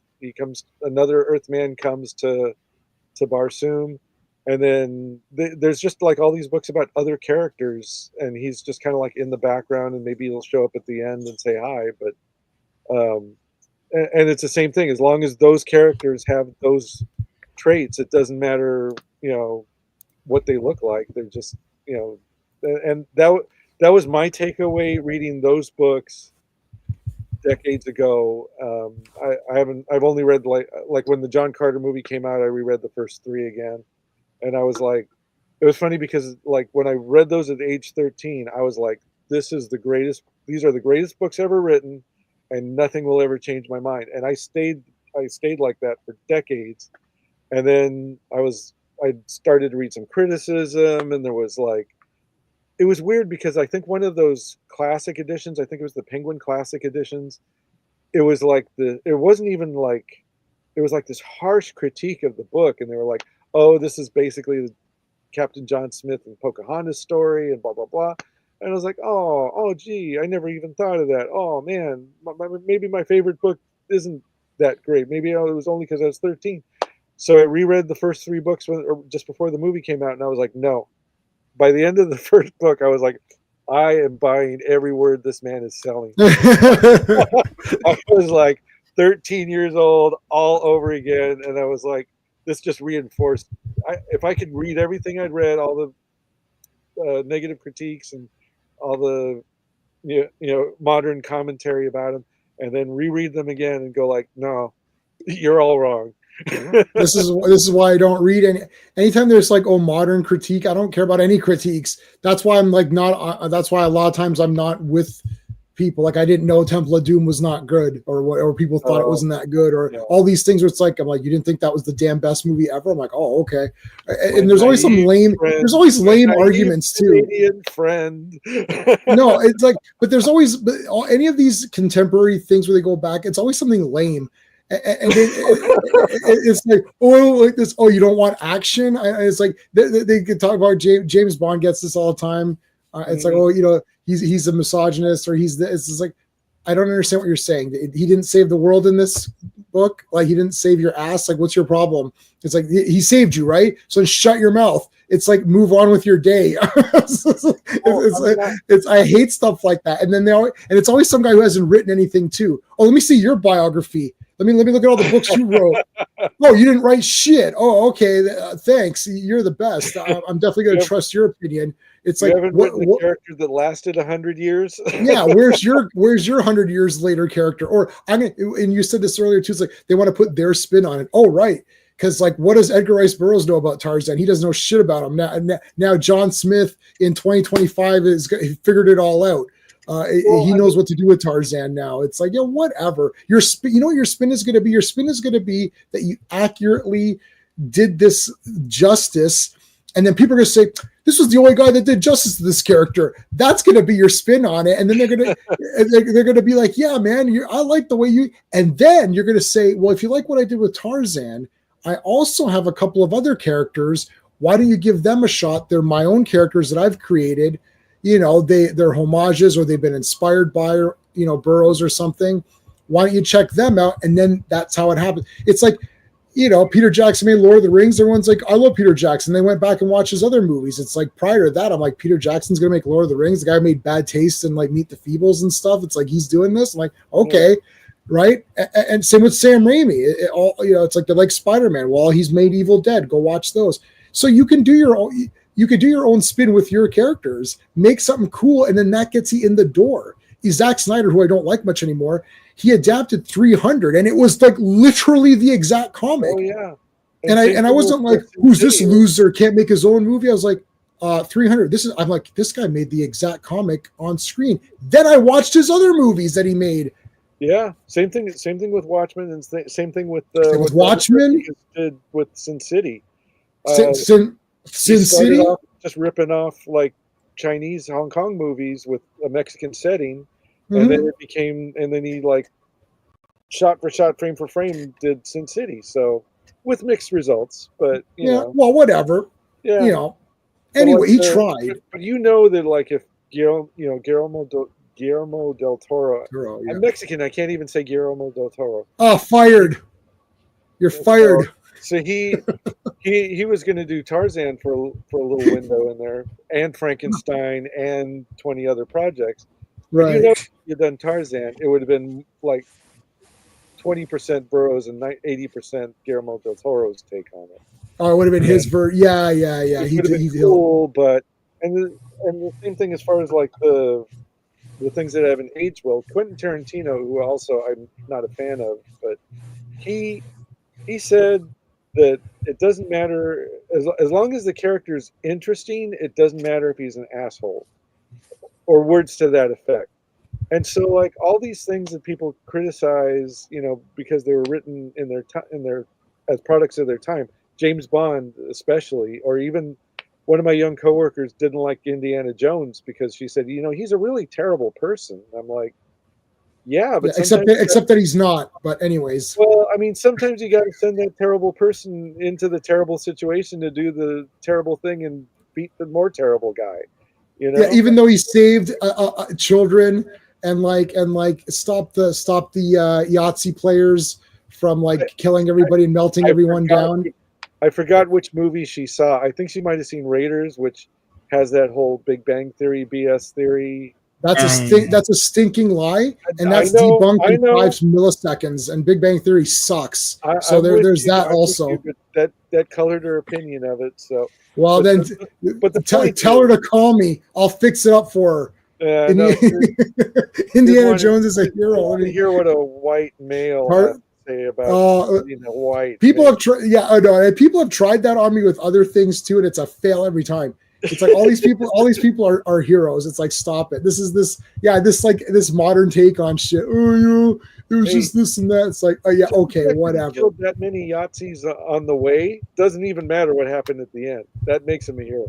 But the point is that like the Burroughs characters and the Burroughs stories and Burroughs himself, they were all interesting. So I don't see how they do any damage. And like, you talk to older guys, Scott, I think you and I are within the same age bracket, or at least within the same generation. One of the things about when I see like the Dum Dum photos, it's like had I gone, I would be the youngest person by about 20 years. Most of these guys are really elderly, and they grew up, reading the pulps as they were published. In some cases, the ones that are still alive. And it's like what those guys got out of those books was like this Boy Scout kind of, code of life, of like what it means to be a guy. It's like, dude, I'm gonna climb a tree because Tarzan did it, or I'm gonna, just be a hero in my own way because it's John Carter did something, or I'm gonna learn about chivalry because that's like the entire code of every Burroughs character. So, I mean, whatever damage they might have done by modern thinking, there's also this huge amount of good I think they did. And the people who absorbed that and took it out into the world and lived their lives according to that, they also did some good. So I think there's a balance, and I don't think you should. I think if you re-looked at the material and said, okay, well, let's get that good that the previous generations found in it, and either retell the stories, or like you said, just set it in the time period they were in. You could make it really interesting, but they just really haven't chosen to do that. And that's a shame.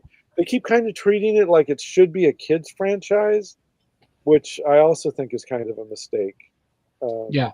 Well, and Ray Bradbury talked about that, when he would say that Burroughs was the, the most influential author. I've heard both the 20th century and of all time, but, he would go into the planetary scientists and all the people whose careers were launched by reading Edgar Rice Burroughs, because he taught generations of people to dream. Right. Yeah. I mean, Carl Sagan and, pretty much anybody who wrote back in the sci-fi back in the day. It's like all the great dreams we've had because of this one guy, and First of all, there's zero bad things. They're like, oh, we could say there's good and bad. No, there's zero bad things. This is another bullshit thing that everyone's saying. Well, take the what were the? It's like, okay, there's bad things, yeah, but they're bad guys. If a bad guy is a certain way or does something, it's because he's a bad guy. It's not because of whatever. It's like even like Fu Manchu is a villain. He's not a villain because he's this, right? It's like he's a villain and he happens to be this thing. That's the way anyone reading it now takes it. It's like, I don't think anyone is taking it as like, oh, like my next door neighbor must be bad because he is similar to Fu Manchu, who is bad. I don't think anyone thought that. And anyone reading Tarzan didn't walk around thinking, oh yeah, I'm the white savior of this thing. It's like, they're just like, this kid grew up with these apes and now he kicks the shit out of bad guys. That's it. Nobody thought that. I don't know what these people are deconstructing here. It's like, it's like Superman. Oh, well, it's this big society. And I was like, what are you talking about? He's got superpowers and he beats up these bad guys. Well, did you notice that one of the bad guys he beat up was like this? It's like, well, the guy was being a dick, so he beat him up. That's what happened. What are you talking about? Like, I read the first Tarzan book, and then whichever one, I don't know, it was like the 11th or something or whatever, it was some random one. And I didn't see anything. Princess of Mars, I read those three. There's nothing bad going on. He beats the crap out of the bad guys. That's the end of it. Nobody, and this isn't me reading it as a little kid who for sure wouldn't have thought of anything, but this is me reading it now. I read Fu Manchu like 3 years ago. I was like, oh, this is awesome. And I didn't think, oh no, he's a bad representative of my good friends. It's like, I'm telling my Asian friends, like, you should be reading Fu Manchu because he's awesome. It's like, he's a great villain. You should read this. And it's like, same thing. This happened with the 300. Someone's like, oh, it's making these people look bad. I'm like, is it though? I'm like, they look pretty cool to me. And it's like, the Persians. I was like, I had an argument with this guy. I was like, you have the best costumes. Did you watch the same movie? I said, I were like pimps of the Middle East. Yeah, I was like, I would join the Persian army in 1 second. They have vampires on their team. They've got like what are you talking? I'm like, why would I? I'm not. They're like, oh, I'm not gonna be a Spartan. I gotta walk around naked and then I get stabbed. I'm like, I'd rather be on the Persians. They got all the gold. They've got this awesome city. They win. They win at the end. He's like, well, there's a moral victory. No, there isn't. There's 300. There's 299 dead Spartans, and the one patch guy is gonna. And listen, when you lose an eye in whatever 100 BC, that's a shit fest. If you lose an eye now, it's bad. But if you lost it then, that's the worst. You're in pain for your whole life. There's no aspirin. There's no Tylenol 3. There's none of this shit. There's no Advil. There's no Advil. Yeah. So it's like, I would join when that crippled guy joined the Persians. Like, that was the right move. And then they're like, oh, I hope you live forever. Like, okay, is that an insult? Get out of here. Anyway, I love 300. Okay, we gotta. Scott, I want to let you. Do you have anything going on that you want to talk about? And also, what did you think? What did you actually think of this movie? Just like, I don't know if you want to rate it or something. The poll is 43% say it's amazing and fun, 29% say it was pretty cool, and 29% say not great, but there are worse. And nobody said it was beyond garbage, which is, I put that as a option. So what'd you think of the movie? Just, I don't know if you want to rate it or something. If not, you can just general. And then, what do you have anything you want to tell us that you got coming up? Put me at the upper end of pretty cool, I guess. All right. Maybe didn't knock my socks off, but I thoroughly enjoyed it. It outperformed my expectations. As I said earlier, I think it's a solid B movie. If you want to just watch an entertaining movie made for movie's sake, by all means watch it. It doesn't have any negative connotations on the Tarzan or the Bros franchise. I don't think it only brings good stuff to the franchise and the brand. And in terms of what I'm doing, I'm still selling Tarzan on film and making a few appearances every year and talking about it on podcasts and documentaries and everything else. So if you don't have that book, please go out and get it.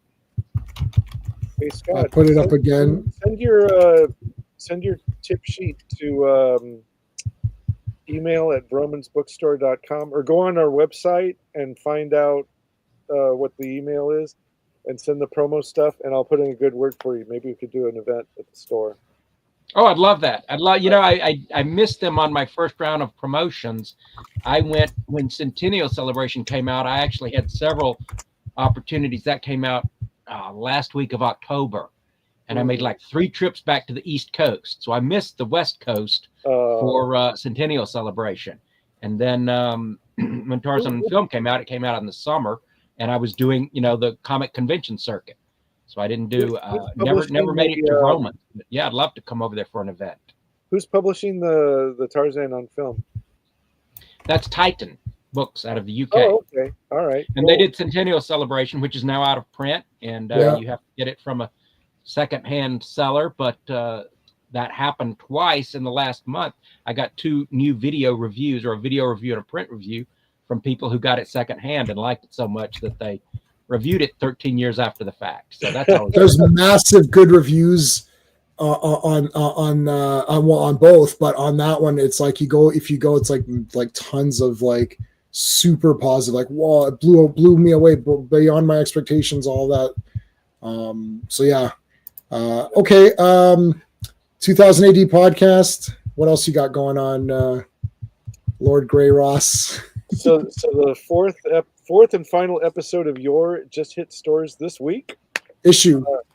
And I will, anybody who hits me up, I will send digital copies out, just review copies for our friends that are listening here. Nobody's ever hit me up though, so it's going to be you and Sean and Scott if you want me to. I'm making a mega. It's the delay is I'm making a mega pack of a bunch of stuff I did. So it's like the Valkyria run of Jungle Comics, which will have some Zan stories. Your 1 through 4, which is once you get to the 4th issue, it is totally different from the movie. It's totally different, and yet there are scenes and shots and panels that look exactly like the movie. And it's 10 out of 10 for the comic, and it's 10 out of 10 for the movie. So that's good. And then I brought something to show you, J-Man. Oh, awesome. Speaking of another pulp writer, let's see if I can get this on camera. Battlefield Earth. Yes, I got this credit card looking thing. That's the USB for the audiobook. This little thing folds out like that, and then you plug it into your computer.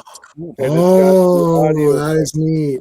So yes. I mean, they packaged this. They had like a little clear plastic. Yeah, I've seen it on their site. Yeah, so I was like, why didn't this become the industry standard for audiobooks? Because I mean, it costs nothing to ship. It's cool. You could collect all your audiobooks on cards and put them. You could even put them if you have like trading card sheets, like a 3-ring binder with credit. Yeah. Like there's all my audiobooks. Oh, that is but neat. They just probably because of who it is, and again, the author. Yes. They probably said, nope, we're not touching that. So I saw someone review Battlefield Earth. So I had the big book, the big version of it, and I was like, I can't read this. It's stupid. So then I bought the mass market paperback one, which I could actually hold in my hand and read, even though it's like this thick. Mm-hmm. And I saw people reviewing it, and they're reviewing that person. It's like, right. Oh, I don't like Scientology and all that. I'm like, oh, okay. I'm sorry. Is the book brainwashing you to join it? it's like, who gives a shit? It's an adventure. I read that. I'm, I don't know, on page like 60 or 70. It's awesome. It's damn good. It's like this guy figuring out like how society was, and like he's like he doesn't know what a knife is, and he discovers knives. And, oh, this is so cool! You could cut shit with it, and you know he's gonna fight that guy eventually. So I'm like, okay, where's the Scientology in this book? I don't see anywhere where it says you have to pay to get your stupid readings done or whatever it is. And Tom Cruise isn't in the book, so I don't understand. It's awesome. Anyways, there will be one mention coming up like in the second half, and what they're talking about, it's the overall theme of a bunch of humans using logic and science. It's the same kind of humanist stuff that's in Star Trek and every science fiction you've ever loved. Just people coming together, figuring things out. That's a part of Scientology too, and it's the 10% that almost nobody can disagree with, because it's like in every religion and every philosophy that's lasted. So yeah, don't murder your friends. Okay. Look at the religious undertones. Scott, have you ventured into other pulp writers? If you know what I'm saying, or are you familiar with the Battlefield or any of his other stuff? Are you talking to me? Yeah. Have you? Sorry, I couldn't. Have you? Yeah, I'm not familiar with L. Ron Hubbard, but I went through Master of Adventure by Lupoff, and I made it a point of getting and reading everything that might have been influenced by Burroughs or contemporary. Otis Adelbert Klein, right, and a lot of the other. I love Lost Race Tales. Big Doc Savage fan. Read some Robert E. Howard. Read a lot of the modern day stuff that was based on it, like Lynn Carter, Philip Jose Farmer, that sort of thing. So yeah, I mean, I prefer, as I was telling J-Man, I don't know if you were on the line, I prefer pulp heroes to superheroes personally. Because I always found them more relatable. Yeah. No, I totally agree. Scott, are you in the Thongor and the Worlds of Lynn Carter Facebook group? I'm in the group. I don't really participate much. I'm friends with Steve Cervello. All right. Did you see? Firstly, I made the banner for that group, and then I made another banner. And then one idiot in the group's like, because you know how I do my backgrounds here. He's like, did you get permission from Frazetta? I'm like, we're not selling anything, dumbass. It's just for the banner. Anyways, it doesn't matter. So the guy got nervous and used, even though Steve, who did the art for the Marvel comic, because I used that and they accepted it. But anyway, Sean and I went to this. There's like a bunch of shows around here. There's an old book and paper show. There's a pulp show. There's actually a pulp show. And I got there, and they know to hold all the Lynn Carter stuff for me when I get there. I don't even vendors go. The vendors are holding it for me. So here's the Lynn Carters. So shit, I got a Thongor book. No, it wasn't Thongor. It was Callisto, and it was $5. I opened it up, signed by Lynn Carter. The guy didn't know, and I didn't know either. We'll go back. I was like flipping through. I was like, he showed it to me. I was like, oh my god, I think that's Lynn Carter, man. Yeah. What? I was like, $5. That's fine. So 5 Canadian is like $1.50 US or something stupid like that. I like the Callisto books. They're fun. Yeah. No, I haven't. I didn't read any. I'm only doing Thongor, and then I was like, let me just get something. Oh no, I read the Fortress at the End of the World, I think it was called. That's a 20 out of 10 book. And then I read another one that was also like 11 out of 10 or something. Anyways, all right. Anything else, Stephen? Two short stories since you brought it up. No. Anything else to promote? Because I got to go in like 4 minutes. Oh no! Can you tell them in 4 minutes? Jungle Comics. That should be enough.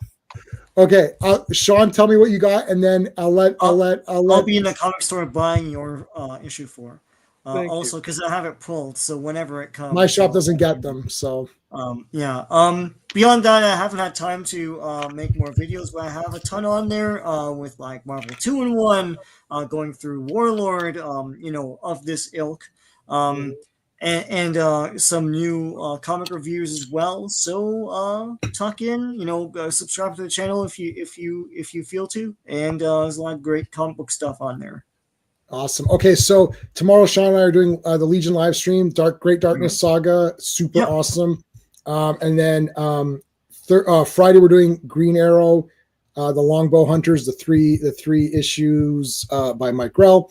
And then next week, same time as today, we're all of us I think are back, and then I think Steven and Charlie will come for this one for the two Zorro movies with Antonio Banderas. Okay, go ahead, Steven. What do you got? Can you tell the stories in like 3 minutes? Yeah. Okay. So I have never been to that Glendale show that Scott was talking about, but there was a book collector show right near my work in Pasadena. It was like 10 years ago, and somebody had a Tarzan book that was kind of moldy, but it was signed, and it wasn't just a signature. It was like a whole page of handwritten text that he had written, like inside the thing. And so it said, the price handwritten on it said 3500.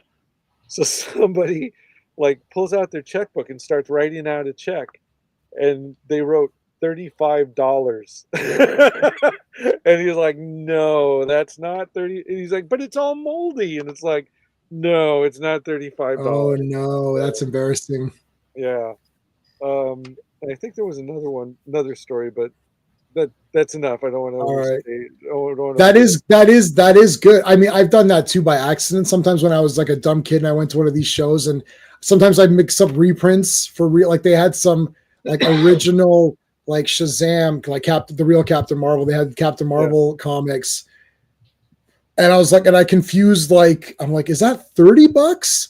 And it's like, no, that's $300. I was like, yeah. And I remember thinking like, there was like a bunch. I was like, I grabbed a few. I was like, yeah, I might grab all these. And the guy's thinking, wow, that's like $1,000. And I thought it was $100. And I was like, and I was like, this guy looks pretty happy for $100 sale. Like, and I'm like, oh shit, I bet. I was like, you know what? This might be $300 or whatever it was. Right. I was like, oh, they don't put the full thing. It's like 7 means 700 or something, right? And right, and you put like that way too, yeah.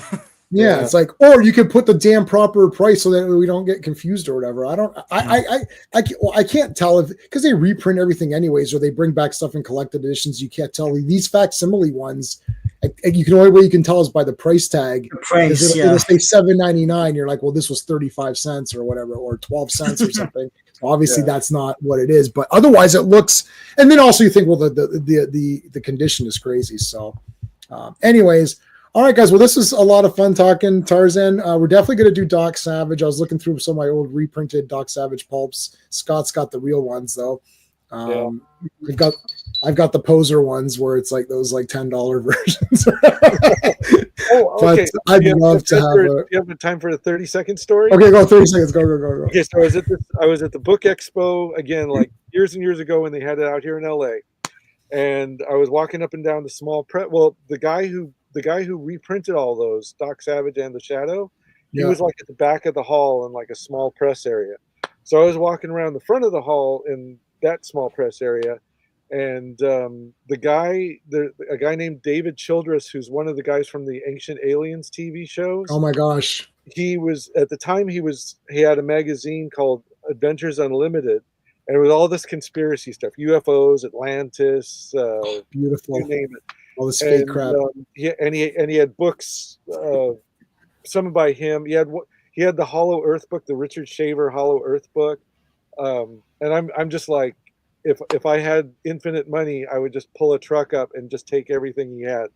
So I knew who he was because I was getting Adventures Unlimited, and I started talking to him, and I go like, "How's the show?" Blah blah blah blah, and he goes, "Yeah, it's great," but he goes, it's a little slow, and here I am standing across the aisle from that, and so I look across the aisle, and there was the James Bama art book. Somebody, like the publisher that was publishing the big James Bama art book with Doc Savage on the cover. Oh my God.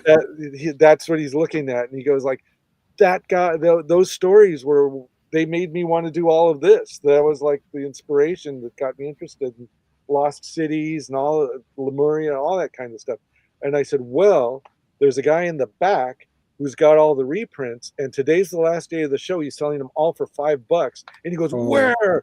And so the two of us are like, go into the back, and they said, okay, I'll tell you what, if there's anything you want, I'll let you have it, but I kind of expect the same thing. He's like, all right. so anyway, were those the guys that did where you get 2 in 1, like 2 stories in one? Those? No, it's the ones that are the facsimiles of the pulps. Yeah, so they look like the same size or whatever. Yeah, from like 10 Sanctum years Press, wasn't it? 20. Sanctum Press. Yeah, the guy's name was Tollin? like Andrew something or Anthony something. Right. Yeah. So yeah, I mean, that guy just had like a big old rack of all of them on display, and he didn't want to take them home, so he just like sold them for half price. And so, as much as I could afford in cash, that's what I took home. There was guys. They were on Amazon for a bit. I got. They were on Amazon. Yeah. There was a guy doing them, Sean, at the pulp show that we went to, the pulp show that we go to every year. There's a guy. The guys who were doing them were there. They live like 10 minutes from my house, and they shut down their website. And I remember emailing them saying, "I live 10 minutes away. Can I just come to your house and I'll give you and just buy a bunch?" And they're like, "Oh no, I don't know, we can't." And I was like who cares? I'll just drive over. What was the government coming after you? Like, no one cares about this. It's like nothing's gonna happen. It's like, I'm gonna come over and I'm just gonna give you $200 and just give me everything you have or whatever, and I'll walk away. But then I ended up not. But they were like 10 minutes from my house. I'm like, hey, your address says this. Is that where you live? So it's like, yeah. It's like, can I just drive over? It's like, I'm just gonna. Anyways, yeah. But they would do Shadow. But you can go to, if you like. I like Operator 5. And I like Spider, and those are Steger, and you can buy them from their website. They're reprinting them. They're smaller. They're all in the other room. I don't have them all, but they're the smaller versions. But they do have it's the real covers. It's just smaller. And you can get them off of Radio Archives too. Radio Archives has, but this is still the company printing them, and I just picked, what did I just get? I just got Masked Marksman, who was the backup in either this, I don't know if he was the backup in Spider or maybe was it Avenger, or maybe it was Operator 5. I don't know, one of them, So they and when it's not the full, it's just the Operator 5 book, and then that's it. The backup story, they're publishing those separately, but they've got the spicy, the spicy detectives and all of that. They're all on there. They've got the Otis Klein books in a lot of cases, a lot of those Klein stuff. In fact, if you follow them, or if you join some of the pulp on Facebook, they'll pop up an ad and they'll be like 30% off. They'll have a sale for 30% off or something like that. So they're all on Amazon CA, where I have free shipping, and in Canadian it's way better because they're charging $18 American, which with shipping, which would cost me a lot. Here in Canada, they're charging $20 Canadian, which is like way better. It's like half price. So I've been ordering, and I just order a few at a time. And so I've read the first 3 Spiders, the first 2 or 3 Operator 5s, the first Battle Aces. Oh, the Spider just gets those first. Gets better. Yeah, they're finding themselves, and then they just go off the rails. I loved book 1. I was like, this is awesome, and this is the shit one. I'm like, whoa! I can't wait for the pumped up ones. Yeah, the Norville Page ones are the classics. The Norville Page. Yeah, no, but Operator 5. I don't know if you guys like Operator 5. That guy went right up. I read the first one. I was like, oh shit, this is fucking awesome. And then I'm like, oh, I gotta. And I think I read the first 3. I was like, holy crap, these are all awesome. He's really good. Jimmy Christopher. I was like, this guy's level. I'm like, I'm making the movie of this guy, and my movie is gonna be super action, and he's gonna kick the crap out of everybody, and he's gonna look cool doing it. Anyways, all right, guys. Thank you to everybody in the chat. Thanks to my panel. We'll be back tomorrow, and if not, then in a week. All right, guys. Thank you. Hey, friends. You've just been listening to J-Man, and he is the smartest person who ever lived. So make sure you like and subscribe.